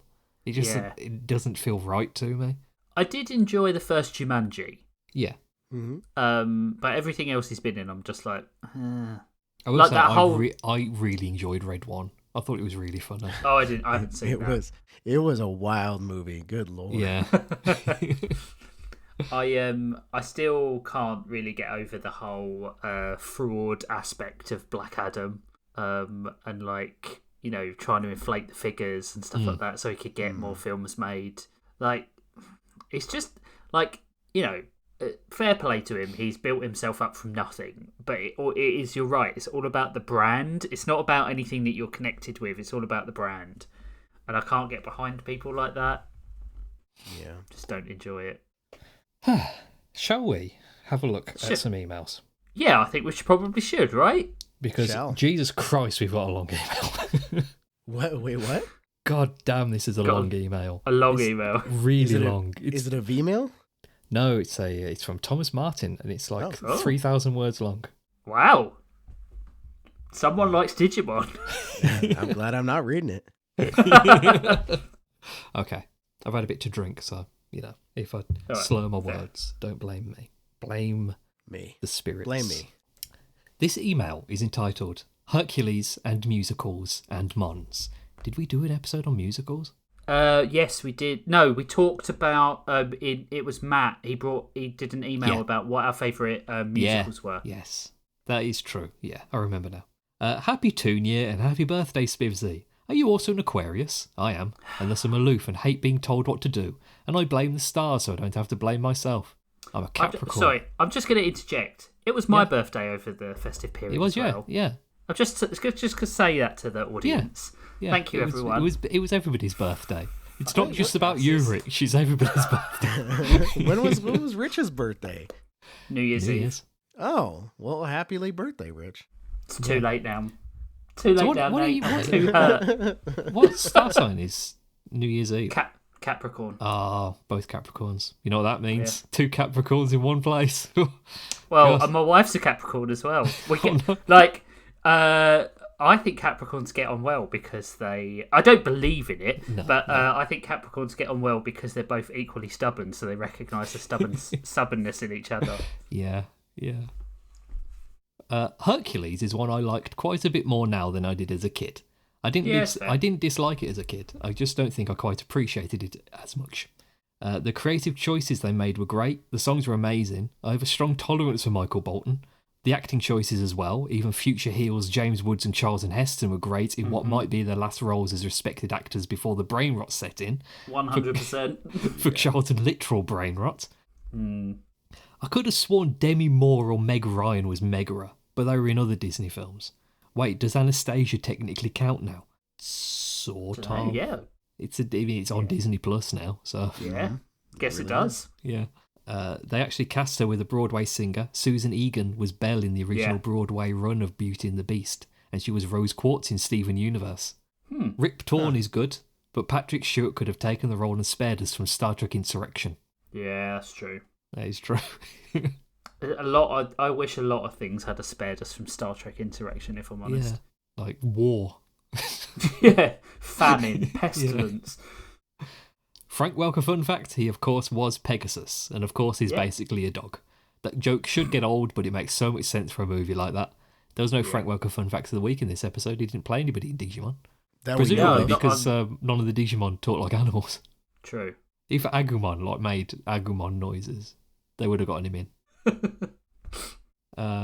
I loudly groaned in my car when you said they're thinking of doing a live-action Hercules and basing it on TikTok.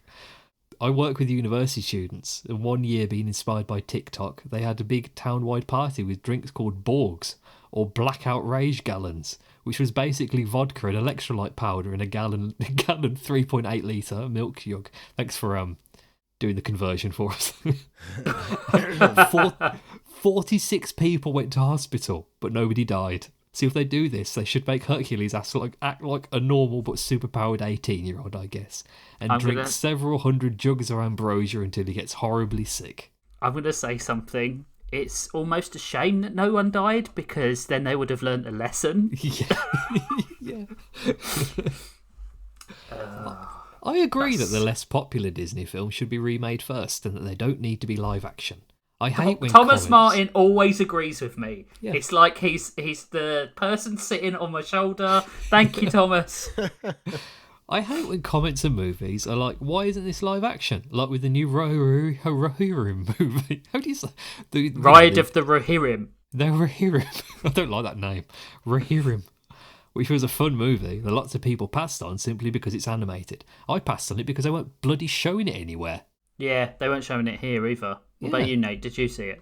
No, I didn't. I'm gonna wait till it's streaming somewhere. Yeah, that's the like it. It's such a viable option now. Like, you know, films are coming out within 2 months of being released. Yeah. So it's like it's going to lead to the death of cinema. But to be honest, people at the cinema are so bad now and their behaviour that I'm just like, kill the cinema. I don't care anymore.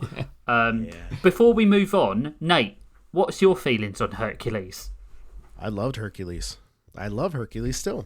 I actually had the VHS, and I remember like Hercules and Pokemon, the first movie, I had the VHS for, and I would play it on repeat over and over again. So I would just finish the movie and then rewind it and then play it again. So yeah, I really loved Hercules growing up.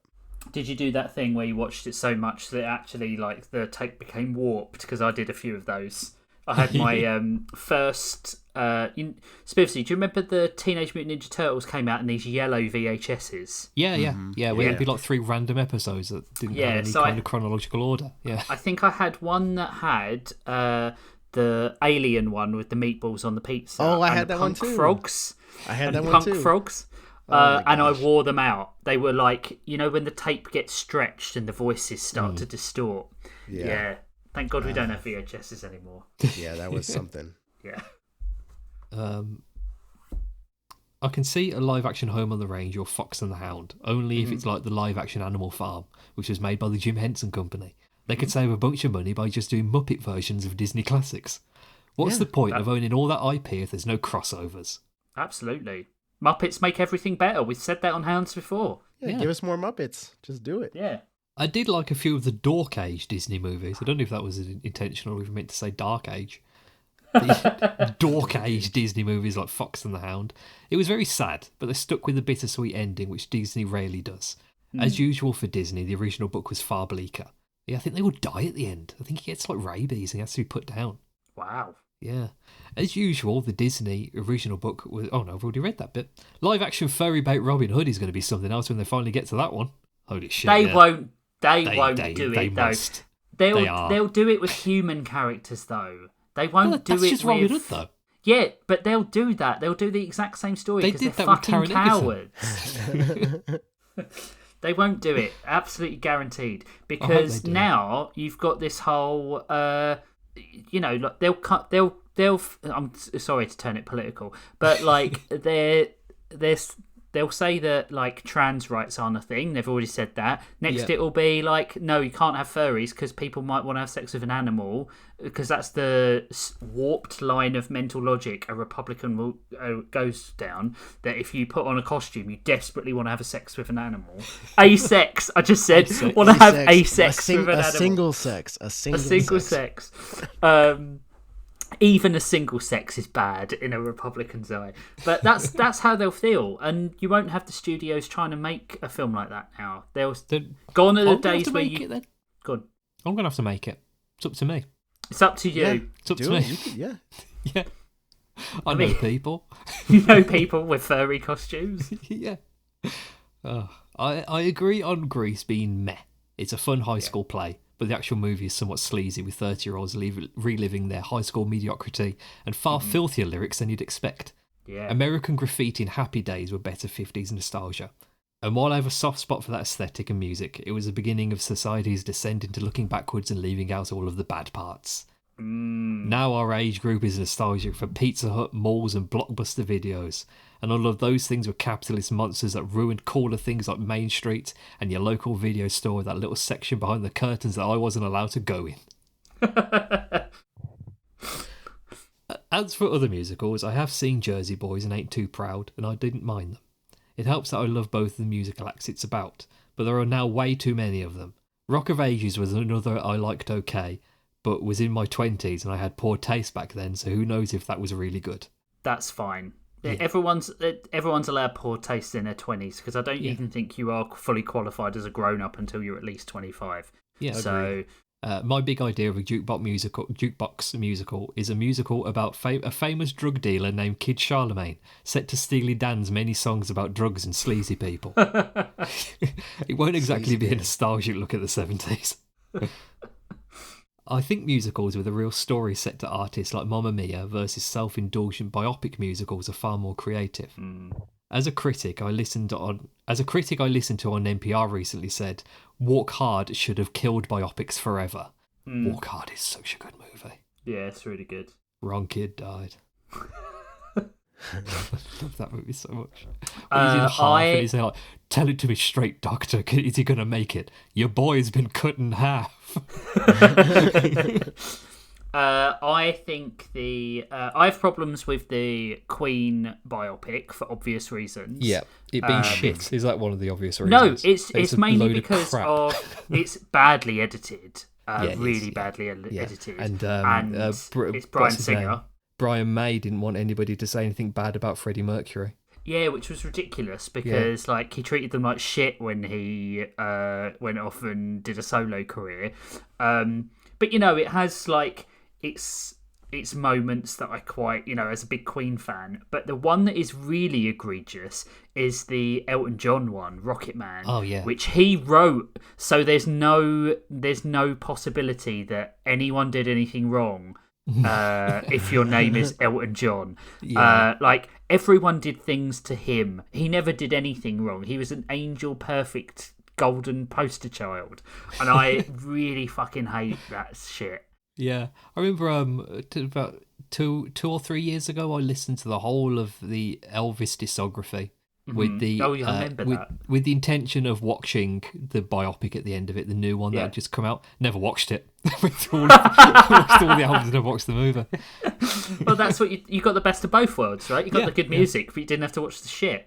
Like, I would much rather listen to the discography of Queen than watch Bohemian Rhapsody again. I'd much rather listen to the discography of Elton John than want to pull my eyes out watching Rocket Man. Back to cartoons. Digimon. Ugh, why do they all have Mon at the end? I said that! Do any of them go all Skynet and try to wipe out humanity? Yeah, that happens in the movie. It's DIGI-ARMOR's plan. Gonna nuke everyone. I said to Josh, I didn't know if I was going to say this on the podcast. I said, why have they got Mons at the end? Digimon, more like Mons pubis.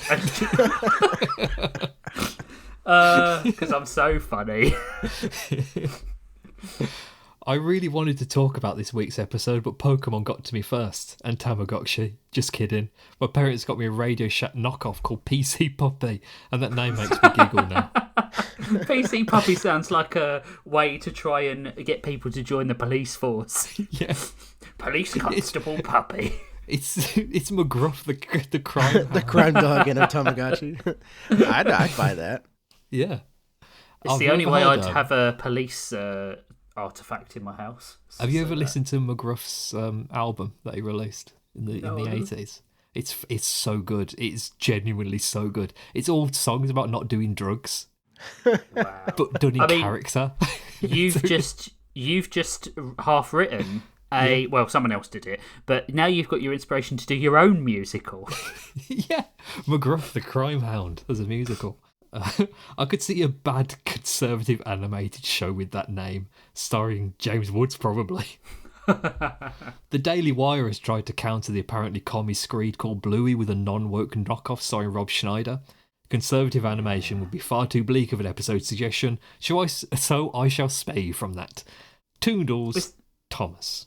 Isn't that the Shapiro-backed one? Mm-hmm. Yeah. It's about nuclear families. Is it like chinchillas or something? I don't know. V sent an email that just says Hercules. Oh, thanks, Thomas, by the way. Yeah. It just says Hercules isn't the best Disney film. That's Atlantis, Richard. I keep telling you this. Kiss, kiss, V. I love how she started calling me Richard because she knows that everyone calls me Richard. Yeah. You are not my child, V. You're wrong. You're so wrong. Hercules is like one of the best Disney films. And I'm even counting the Buena Vista, the Pixar stuff.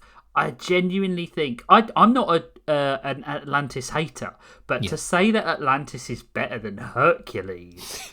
I mean... If it had a couple of songs.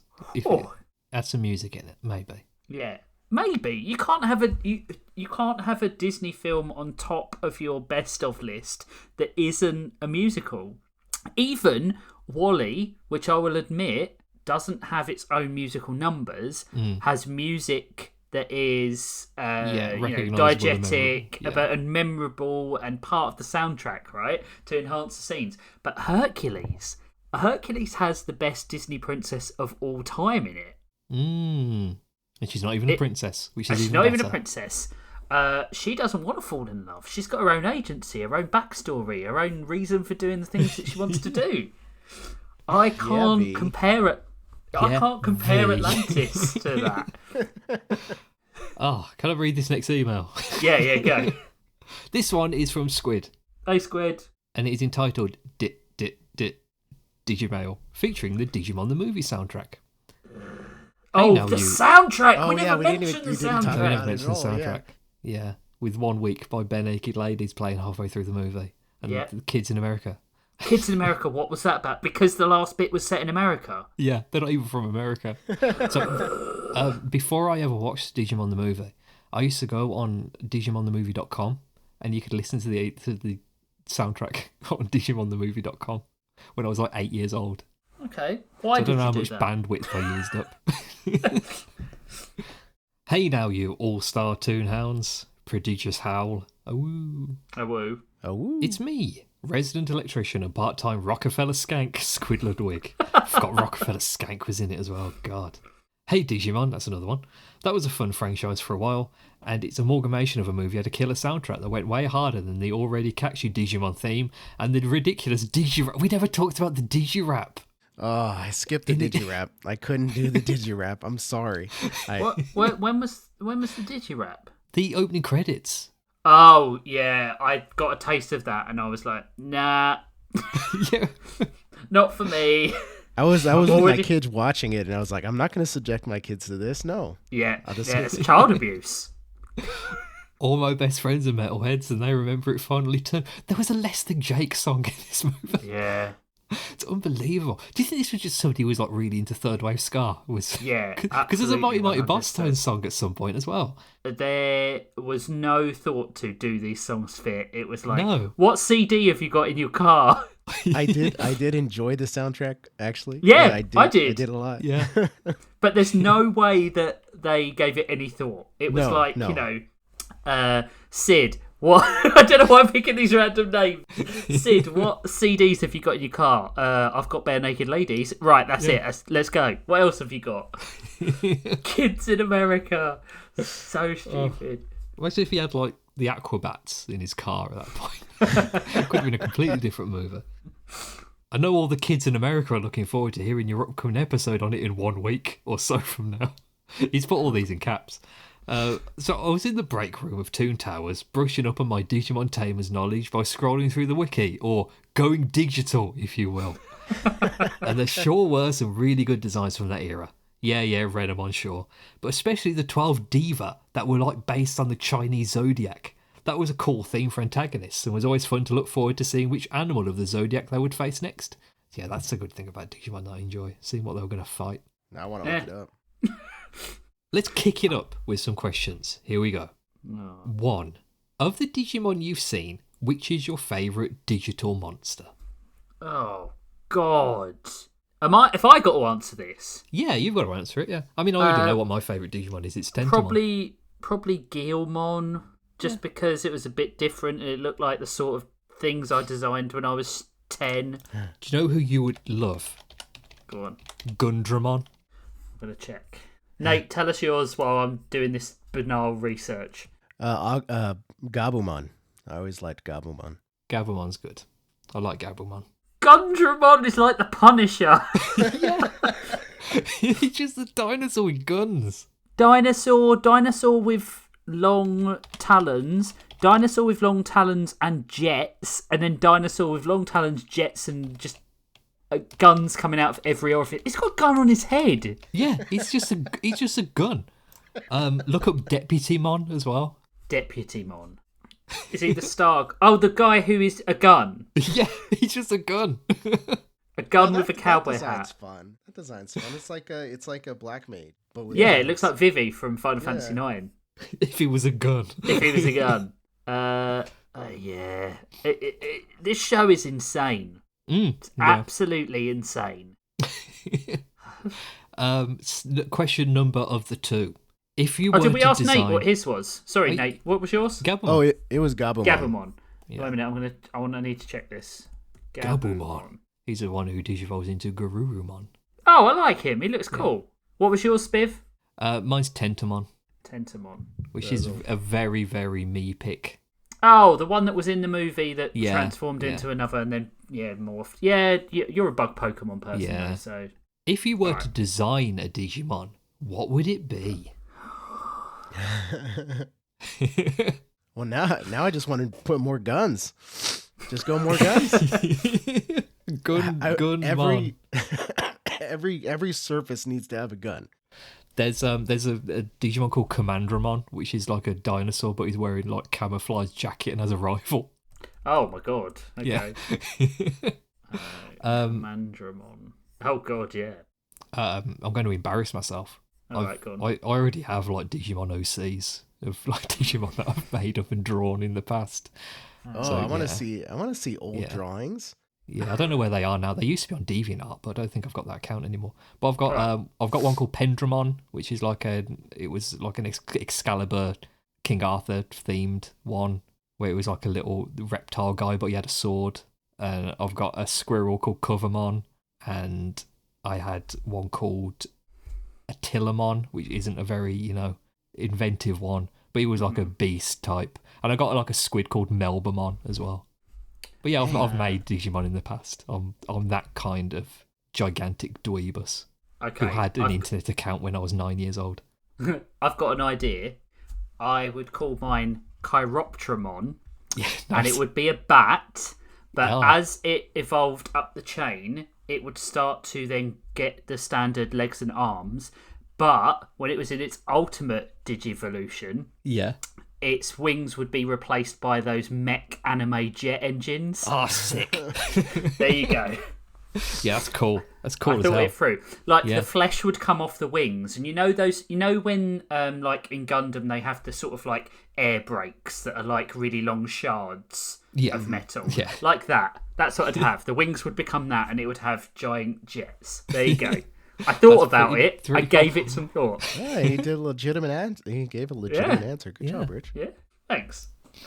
Nate, what about you? I feel like I would have a Digimon that would start sad, and then it would just evolve into something sadder, but then it would get a gun. And then slowly, every evolution would Digivolution would have the gun slowly pointed towards its head. every Digivolution, you'd be slightly more concerned for its well-being. Well, I can kind of see there being a Digimon where it's got like guns on its pauldrons, and like it would like aim towards the head as it was like getting older. I could kind of see that happening. There you go. And he would just like the when he flexes, it shoots the bullets. there you go. Muscle guns. Yeah, What would you muscle call gun it? mon. Muscle gun. Get help, Mon. Get help, Mon. Anxiamon. Diamond. If you've been affected by any of the topics discussed in today's episode, Mon, Shoot, I'm gonna have to call put like a Anxiamon. disclaimer at the beginning of this episode. We talk on topics of self-harm. Get some help, please. I care about you. Yes. whoa, some strange guy calling himself Nate just zip-zooped out of the internet into the break room. Almost caused me to spill my drink. Was there really a song in the Digimon soundtrack called Spill? What was that one? Spill? Which? Spill. Who did a song called Spill? I'm going to Google the Digimon the movie soundtrack and I'm going to like see what these are. Digimon the movie. There's a song called Spill by the Foo Fighters. It's by Show Off. Okay. Spill by Show. I don't remember this one being in the movie. It's a very depressing song from the lyrics. It says, I suffered everything. You think you feel the same. If you ever want to be with me, then think again. Anxiamon's guns are turning gradually. I feel like I'm back in high school. Yeah. Just when I thought this would be a normal day, here we go. That's another song, Here We Go.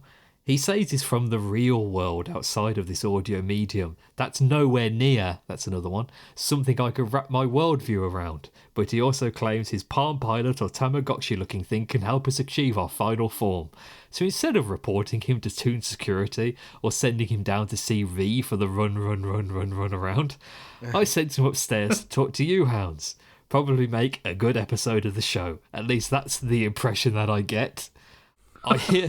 Dear Lord. I look forward to listening to it. Time to change into power mode and get back to work. Have a good one. Prodigiously yours, Squid Ludwig. Very nice. Prodigious. Very nice. I was trying to think last night of words that had digi in it, like because that's like his catchphrase, prodigious. Yeah, because it has digi in it. But I don't think I can think of any other words that has digis in it. Digi. No. No. It says prodigious before he even knows what Digimon are. Yeah. Yeah, that's weird, isn't it? Yeah, that was a bit. Yeah. This is an email from Matthew, and it is entitled Digimon. Effective. I wonder what he's going to talk about. My family didn't have cable until I was 10 or 11 years old. So as a little kid, Saturday morning and weekday afternoon cartoons were king, and Fox Kids was the one I watched the most by far, and the one I have the most memories of watching with my brothers. They were all about Spider-Man and X-Men, but I remember Digimon being the only anime my middle brother liked. Of course, we would have just called it Japanese cartoons at that point. That's true, yeah. But I loved Digimon Adventure. It might actually be the first anime I ever watched, and it started my lifelong obsession with finding connections in voice actors since the dubbing crew of that Y2K era was so small. Yeah. I think it might be the first anime that I watched as well. But that was like, you didn't know it was an anime. Like, I never knew that Digimon and Pokemon were from Japan when I was a kid. Oh, yeah? Yeah. I just thought they were just cartoons. Like, it never like occurred to me that they were from another country. See, when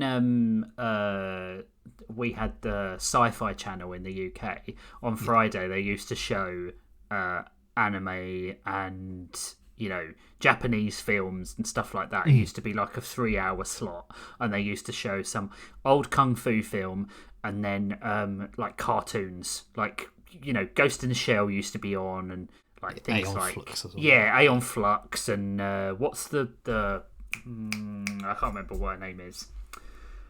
Used to have Vampire Hunter D and stuff like that on there, and I used to watch them religiously because my dad was watching them, and because my dad's a big animation nut as well. For anyone who wants to know what my dad's like, he's just basically me, but like 25 years older. So just basically me. But yeah, so I would say my first probably foray into animation was probably those sci-fi things. So Japanese animation, non-Western animation. Yeah. But it was probably it sounds so cliche, but it was probably like Akira or Ghost in the Shell. Yeah. Well, is it cliche or is it cool? Yeah, bit of both. It's pretty cool for Akira to be the first one. Yeah, it's pretty. Yeah. It's a bit of both. I think mine was DBZ. I think that was my first anime. I think that might be. I remember. I was in year 4 when I first started watching Dragon Ball Z, which was 1999. 8 or 9. 7 or 8. Yeah. Oh, okay, right. So whenever. Ages. Yeah. But I don't know if that was before or after Digimon. So it was probably either Dragon Ball Z or Digimon was the first one. I definitely watched films before I watched series. Because my dad used to drag me along to the cinema to see animation that he wanted to see that wasn't showing anywhere else, and he used to drag me along to see Godzilla movies as well. Because they weren't available on like VHS or stuff. So whenever one came up, he used to like scour the film listings and find out where they were playing, and then that's so cool. One night only. Yeah, my dad's pretty cool. Like everything I'm into is because of my dad. But then if your dad's into cool shit, you're going to be into cool shit, right? Yeah. Well, that's true, yeah. Then there's the movie. I remember seeing it in the theatre, complete with Angel Anaconda intro that even as a little kid I thought was stupid and ugly. But the soundtrack was probably the first music I ever enjoyed just on my own, and not because it was already something my parents or brother listened to. I remember Runaround being the first song I ever downloaded off, I think, Kazaa or possibly Napster. And he fucked up the family computer.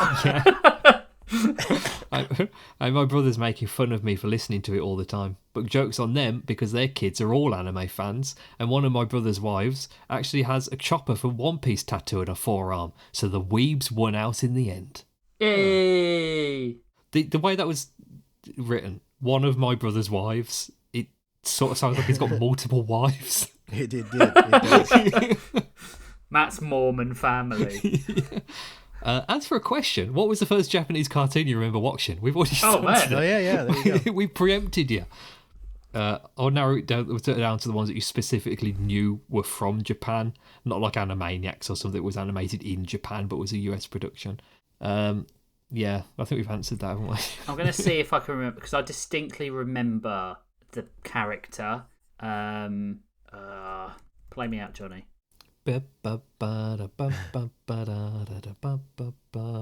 had a female lead. Oh, that narrows it down. Was it? It would have been something that was like. Yeah, I'm trying to think of old stuff. Everything I'm thinking of is quite. I was going to say like Elfin Lead, but that's not that old. I'm gonna say it's not Sailor Moon you're thinking of. No. No, it was like she was. Sailor Moon. She had a gun. I remember that. I remember watching it. I think she died at the end, and I can't remember. It absolutely was. It absolutely was. But it was definitely like the first thing I saw, because I've got like the images of it burned into my head, but I can't remember what it was. But after that was like Ghost of the Shell and Akira. Yeah. I used to. I don't know about you guys, but I used to. When we did like blockbuster trips every weekend or every other weekend, I used to get anime movies or like, sets for a couple episodes, and I would convince my parents so that I could take them home and watch them. And they had no idea, because I guess it's just a cartoon. And I would like watch, all Ninja kinds Scroll. of stuff. Yeah, Ninja Scroll. I brought Ninja Scroll home. Yeah, and that one had boobies in it. It did. Yeah. I mean, most of them did. Like, even the Street Fighter 2 anime. Like, yeah, that's weird, isn't it? It's weird. It's just a shower scene. Taking a shower. Yeah. Yeah. But it's like my mum used to say to I can remember my mum saying to my dad, like, should he be watching this? And my dad was like, it's all right. Yeah. He's going to have to see boobs at some point. I don't know how I convinced my parents. I think I got the South Park movie on VHS. I don't know how I convinced them to. Yeah, I don't know how I convinced that, but I ended up renting that and watching that. And then they were like, "Oh yeah, is it good? Should we watch it?" I'm like, you don't need to watch it. I remember, I'm sure I've told this story before, but like my dad had a knockoff, a version of the director's cut of RoboCop, and that was the first like R-rated film I watched, and it was definitely before my brother was born, so I was 5 or less. And I was like, I have a son who's 6. I would not let him watch RoboCop. Yeah. Am I not the cool one? Clearly not. We've got an email here from V. Yeah, another one? Another email from V. This one's an actual proper email, it's longer. This one is entitled, Woof Woof, Bark Bark, a Wooga. Renamon isn't bad, she's just drawn that way. Hi, Toonhounds. I knew she'd have something to say about the sexy fox one. Yeah. No, nobody has been saying this fox is sexy apart from you. It's deliberately supposed to be like the seductive voice. It's deliberately supposed to be like that. There's some really cool bits where she's like hiding in the background of a shot, and then like the light will go on her, and she'll just appear like she comes out of the shadows. Yeah, like a femme fatale. Yeah, like a ninja. Like a ninja. Hi Toonhounds, it's V, local menace to society, a major financial backer of the Rich Doesn't Like Management project. How are you doing? Good or bad? I can't hear you. It's an audio format. Oh, okay, so I'm going to assume that Evan did something that makes Rich want to leave him in the woods. Like they did that robot child in AI. Remember AI? That sure was a movie. It had Jude Law. If he were in a stoner comedy, I can't answer any of these. It's just extreme. It's just stream of consciousness. He'd be Dude Law. And if we saw his bottom, he'd be Nude Law. If he were a lumberjack, he'd be Jude Saw. And if he were... Wow. Oh, this isn't fun. I've had a bit to drink. And if he were a crow, he'd be Jude Core. And if he were a Marvel character, he'd be Yonrog. I knew she was going to say that. I knew it. That last one's real. Richard, focus. Pin badges aren't even real. Wake up, Rich. It's 1945. We have to take Berlin. Ooh-wee. Back in the room. Can I still go ooh-wee these days after What's-His-Face got cancelled? Josh. What? No, not Josh. What's his name? The guy who looks like Al Smithy if he really loved weed. I'm not looking it up, and neither are you. Podcasts are for recording, not researching. She's talking about the guy who played Justin Roiland. Yeah. Why can't you say ooh-wee, though? That's it's one of his characters, Mr. Poopy Butthole. No, it's Mr. Meeseeks. Oh, no, that's right. He did it that's as well. Ooh-wee. That one. Okay. You can still say it, V. Yeah, you can say I'll let you. It can be your catchphrase now. Yeah, take it. Yeah, that guy's gone. He's gone. Yeah, somewhere. he's dead. Make it part of your story. No more tangents. Ugh, can you tell I'm light on content? As of producing this stream of written conciseness, I haven't seen a Digimon and only know Renamon's giant butt and girl salami. I mean, what? Who said that? What naked pictures on the internet? Who do that? Ruth told me there's also a murder rabbit in the show called Terriermon. Are they even in this show? We watched the show, right? I mean, I didn't. I'm too busy watching 2000's Doctor Who and Wish, the film no one apart from Spivzy saw. I never saw it. Not even I saw that one. My Homestar Runner Halloween-esque costume would be Renamon, because Fox, yay, that's great, yippee. Oh, God, this is a hell of an email. I'm enjoying it. It's like she's on meth. There's a girl in Digimon who looks like the flower girl in Final Fantasy VII who gets clapped with a big-ass sword from that guy from Kingdom Hearts. That's Mimi. Anyway, her in a cowboy hat. God, we're getting all the references. Question time. Question go. Here we go. Make question go now.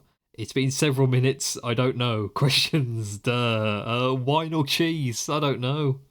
Wine or cheese? Yeah, wine or cheese. Put those hands together. Why would you have one without the other? No, you have to pick. If you've got to have one, it's wine. Well, you've got a bottle of wine, but there's a bear chasing you. So do you still want the wine? I'd offer the bear wine. Yeah. Well, now you've gotten the bear drunk, and the bear's going to maul you. So you should have picked cheese. No. That was the right answer. No. When bears get drunk, they get less aggressive, not more aggressive. Well, I mean, is the bear an angry drunk? Yeah, exactly. He's a really angry drunk. He's livid constantly. His Luckily, wife left him.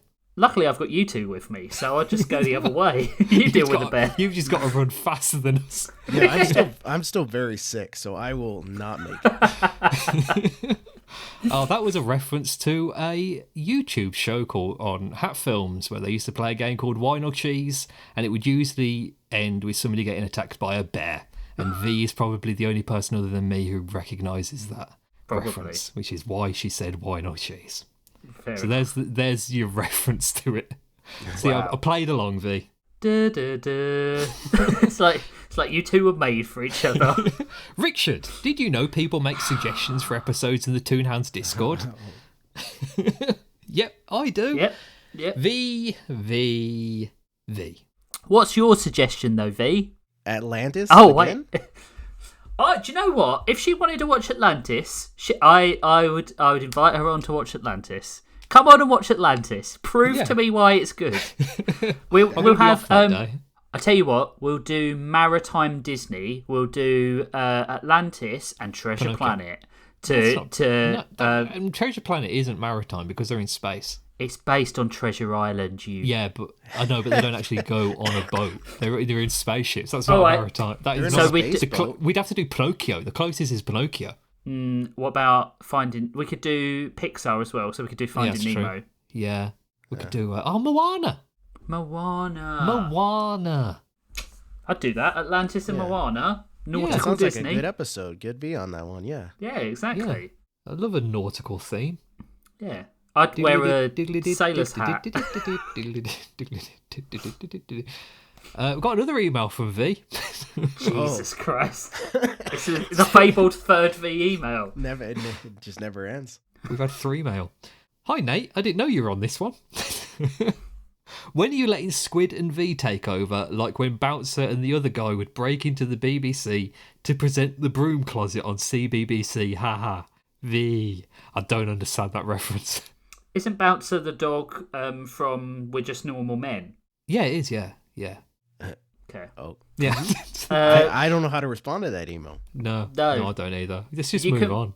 You can both come on separately. Yeah. But we're not doing have you on together. I feel like 3 is enough. As someone who has recently done a podcast with 4 hosts, it can get quite messy. Yes. You talk over each other and stuff like that. Yeah. Have you not listened yet? I need to listen to that one. Yeah. Well, there excited. You go. It's a long one. It is a long one. You could have stealth advertised your other show there, and you chose not to. Oh yeah, I did. The other show with the 4 people one, it's called Story Lords. You can find out more at storylords.page. There you go. We have an email here from Sean. I thought it was from V again. I was going to put my headphones down. I mean, well, we don't know, do we? We're not true. You know. Digital Hounds. Just a quick one to reiterate that Etamon is the best. He's a naked monkey who thinks he's Elvis and is like Freezer level powerful. He's great and I love him. He also makes cakes. No, we've been through this. I think that is all of the emails. It is. Oh, interesting. Interesting. Right. What a weird thing to say at the end of some emails. Yes, interesting. Thank you for everyone for the emails. They were great. I love when we get on a tangent with someone's email and then they ask a question and we've inadvertently answered it. Yeah. It's one of my favourite things. Yeah. So I'm gonna talk about something. Did you both see the Born Again Daredevil trailer? I did, yeah. Yep. I did. How good does it look? I'm looking forward. It looks like they're doing a lot of the newer stuff. Like they're doing like Chip Zdarsky era Daredevil. Yeah. They're doing Brian Michael Bendis mixed with Born Again mixed with Zdarsky, and I'm like, I don't know how they're putting this all together. Yeah. I'm here for it. Yeah, so it's going to be good. He kicks a dude's legs backwards. That's cool. Yeah. No, man. Oh, Yeah. I'm glad they're being violent with it. I was quite worried that it being on Disney Plus, they were going to tone it down. Doesn't just kick a man's leg backwards, bends a man's arm over his own arm. Ugh. Yeah. Yeah, that was rough. Yeah, I like that they're doing the Zdarsky, what's it called, Spiv? The run where he's Kingpin as mayor. Devil's Reign. Devil's Reign, that's it. Yeah. But they're also doing... I don't know how the Punisher's going to fit in. No, I don't know. I really don't know. Yeah. Spiv and I have had an idea about rewatching Daredevil in advance of Daredevil coming out, which I don't think we're going to be able to do. No, I don't think we've we've not got enough time. No. Even if we just watched it on our own, just not recording anything. But I would strongly recommend that everyone watch the first 3 seasons before... Well, do you know what we could do? Yeah. We'll read Devil's Reign and do an episode on that. Oh, that is a good idea. I have got the full omnibus of Devil's Reign, which has got all the supplementary stuff in. So I will definitely do that because I've been looking for an excuse to reread that. Yeah, we'll do an episode on it then. We'll do a Daredevil comic episode. That would be good. Nate, what did you think of Daredevil? I'm glad they're making more. Yeah, It's such a funny thing to ask somebody. Off the cuff. This cartoon podcast, it's got nothing to do with Daredevil. What do you think of Daredevil?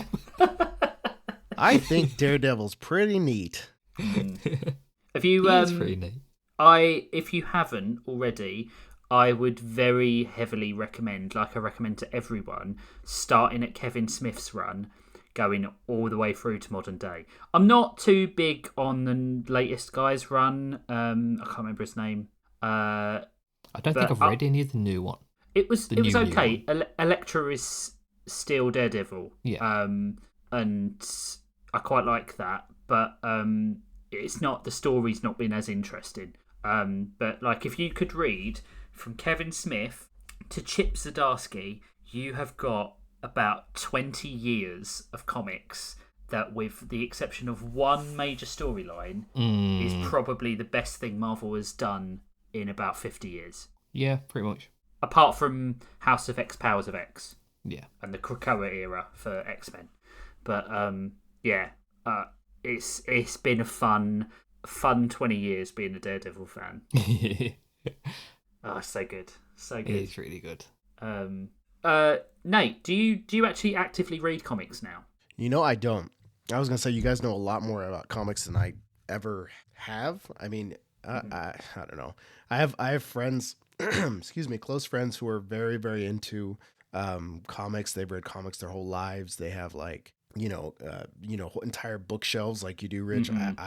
I just have not devoted enough time to it. But I'm interested.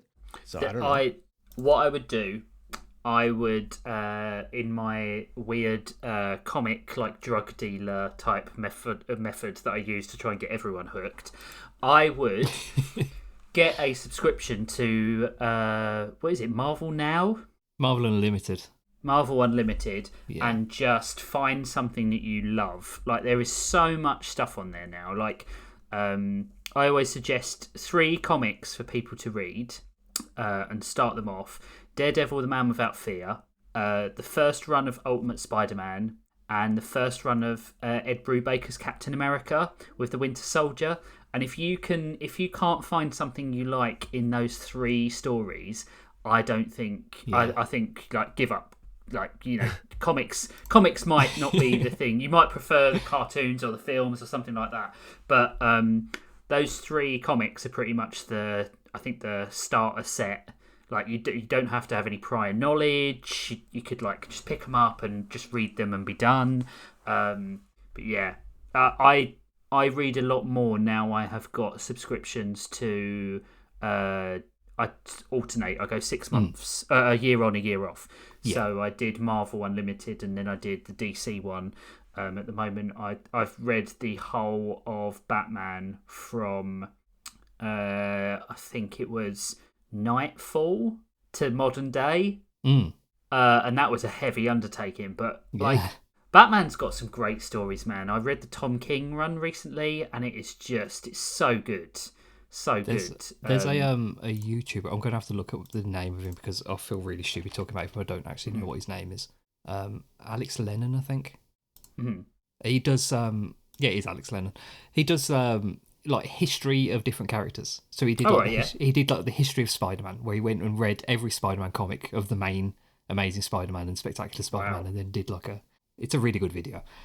He's working on Superman at the moment, and said he had to take a really long break from it because the 1950s were just insane. Yeah. Well, it's like the 1960s Batman, where Batman's in space and stuff like that all the time, and fighting Batman of Zen R, whatever, the multicoloured Batman who's like an acid trip. Yeah. But like reading comics again. So I don't like my I don't know what your bedtime routine is. This is such a weird adult thing to talk about. But like my wife likes to, because she has to get up really early for work, she ends up going to bed at about 9:30 in the week.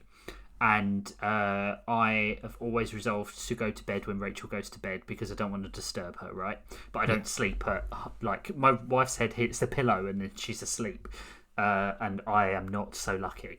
But what we end up doing is she'll go to sleep about 10 o'clock. I will sit up and read.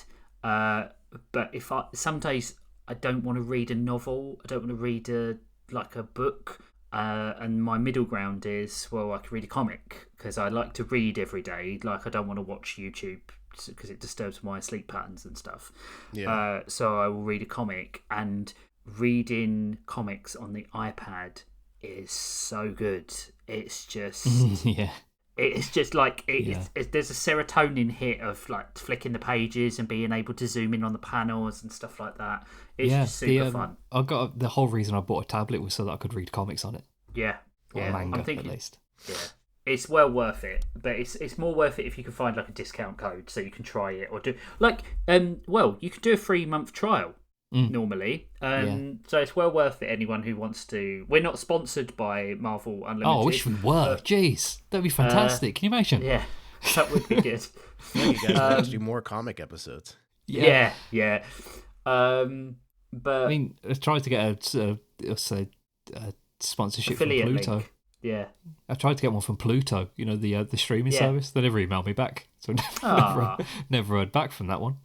Oh, that's rubbish. Yeah, and I was going to say we'll watch their cartoon channel on Pluto and do an episode on it, whatever comes up. Great. But no, they never got back to us, so we're not going to now. I don't even think they do sponsorships. I don't think they do advertisement. Yeah, boo, Pluto. Yeah. Don't watch Pluto. Maybe we could see if we could get an affiliate link for Marvel Marvel Unlimited. Yeah, that would be pretty funny. You'd have to actually call it the right name first, though. So. Yeah. I wouldn't send the email. But yeah, it's if you can get a 3-month trial of Marvel Unlimited, it is well worth it. You could easily read like a good chunk of a good comic in that time. Yeah. I read like 7 or 8 issues a night. It's insane at the moment. Like I've gone through Batman in an insane amount of time. And then I'll just pick another character and go back, or another story. So I'm going to read Deceased next, because apparently that's really good. Yeah, that is good. Yeah. But yeah. Sorry, that massive comic tangent. Yeah, really looking forward to Daredevil. I forgot that's where we started. That is where we started. I knew. I just don't know how we got from one stage to the next. Right, that's probably the end of the show. Absolute massive thanks for coming on and chatting to us, Nate. Oh, thanks for having me. I really enjoyed it. No, it's great having you on. We'll have to do it again. Once we obviously get Squid, because he'll undoubtedly be jealous that we had you on and not him. So we'll have Squid on. But yeah, you're welcome back anytime. Yeah, I would love to come back. I think if I'm less sick next time, I will have more energy. I promise. But we've also made you take a day off work. Because you've got 2 reasons to take a day off work, to go on the podcast and because you're sick, right? Yeah. Yep. Yeah. So you're welcome. This is how you recharge your batteries. It was meant to be. Nate, if anyone wants to follow what you do and your art, where can they follow you? You can follow me on Blue Sky. There's a lot of social media platforms that are just awful. I don't even know if I Yeah. want to stay on Instagram anymore with everything going on. But you can follow me on Instagram or Blue Sky. That's where I'm primarily at right now. Nate Bit Art on both. Nate did an excellent animation for the Storylords podcast I work on, and it was really good. Very, very good. We got lots of good compliments about that. And it's on the website, so you can check it out. You can go to storylords.page and check it out.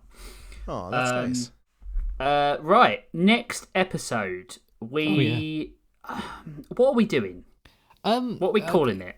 Cat and mouse. Should we just do like esoteric knockoffs? Yeah, let's call it that. Yeah, That's a esoteric good title for knockoffs. it. We're gonna do anything for it. I'm gonna see if I could find a shitty remake of something else that's like a complete dirty rip-off. And you're doing what are you doing, Spiv? Herman and Catnip, which is Tom and Jerry like, made by the people who brought us Richie Rich and Hot Stuff and Little Dot. Have you seen if you can find this on the internet yet? Oh yeah, it's definitely somewhere. Okay, it's probably on right. Archive. Yeah, Yeah, it'll be probably. somewhere. It's a Harvey Toons. They're like a known entity, so Okay, all right. it'll be somewhere. I might. Maybe I should do Super Ted. Oh, Super Ted's awful. Yeah, I know. I hate Super Ted. So do I. What's that one about that really, really, really awful cartoon about the pelican called like Pally Pelican or something? But It what's was like that based on? Just like Pelicans. Looney Tunes. The animal. Let me look at what it was called. Bad Pelican cartoon. Do you know what might be good, Spiv? Doing Banana Man. Oh, Banana Man's pretty good. Yeah. What is It was- Banana Man? It's a Superman rip-off. Well, it's actually Yeah, I'll put technically it's a Captain Marvel Shazam rip-off. Really. There, I've put the Adventures of Paddy the Pelican into the chat. Oh, yeah, that is that's Patty. Yeah, and it's really bad. Wow. It's hysterically bad. Jerry What Beck's is on worst cartoons ever. What is on his tail? Is that his tail or is that? He's got like something's a on his- plunger stuck in his ass. Yeah, that's odd. It's not an attractive look, is it? That No. pelican beak. Right. Anyway, if like V said, you want to come and join the Discord and suggest topics for us to discuss, because we struggle to think of topics because there's a lot of cartoons out there. Like sometimes the overabundance of choice makes it quite difficult to get a unifying theme. If you want to suggest things, it's like an abundance of wealth. Yeah. Not that I'd know what that was like.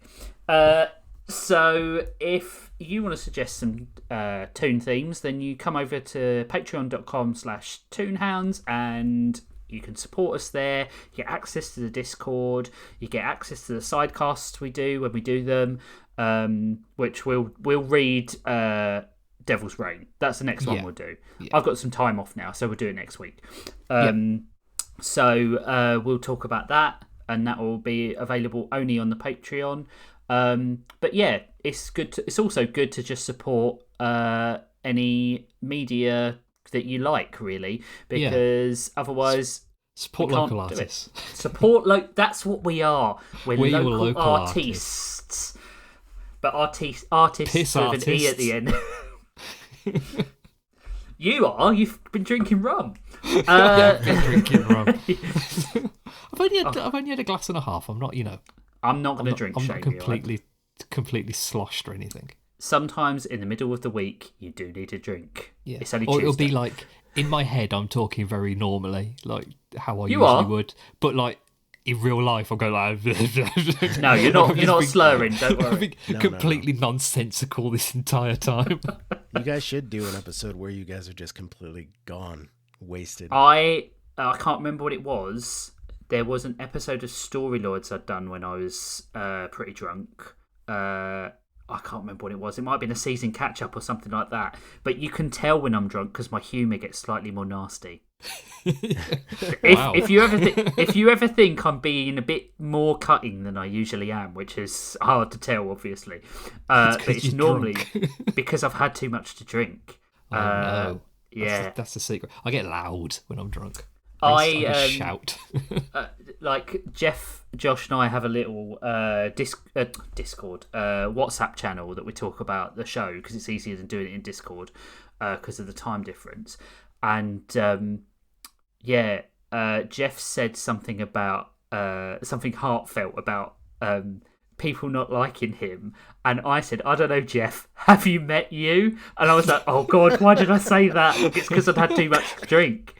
You just turn into a bastard when you're drunk. I do, yeah, even more of one. But yeah, so support your local piss artists is where that came from. Support your local Jeff. And this is why I get the reputation as the nasty one, because I just try and be a bit too cutting. Anyway, next time on Toonhounds, we're doing esoteric rip-offs. Go and support your local Patreon people, especially us. And you can find us on... Where are we? We're on Blue Sky, aren't we? We're on Blue Sky, but I don't use the account because I can't get to log out and back in again. Yeah, don't worry about it. You'll find us anywhere that you listen to your podcast. Just search Toonhounds, or on not Spotify. We're on Spotify. We are on Spotify, aren't we? Yeah, we're on Spotify. Yeah, we're on YouTube as well now. Oh yes, we are. Mm-hmm. Yeah.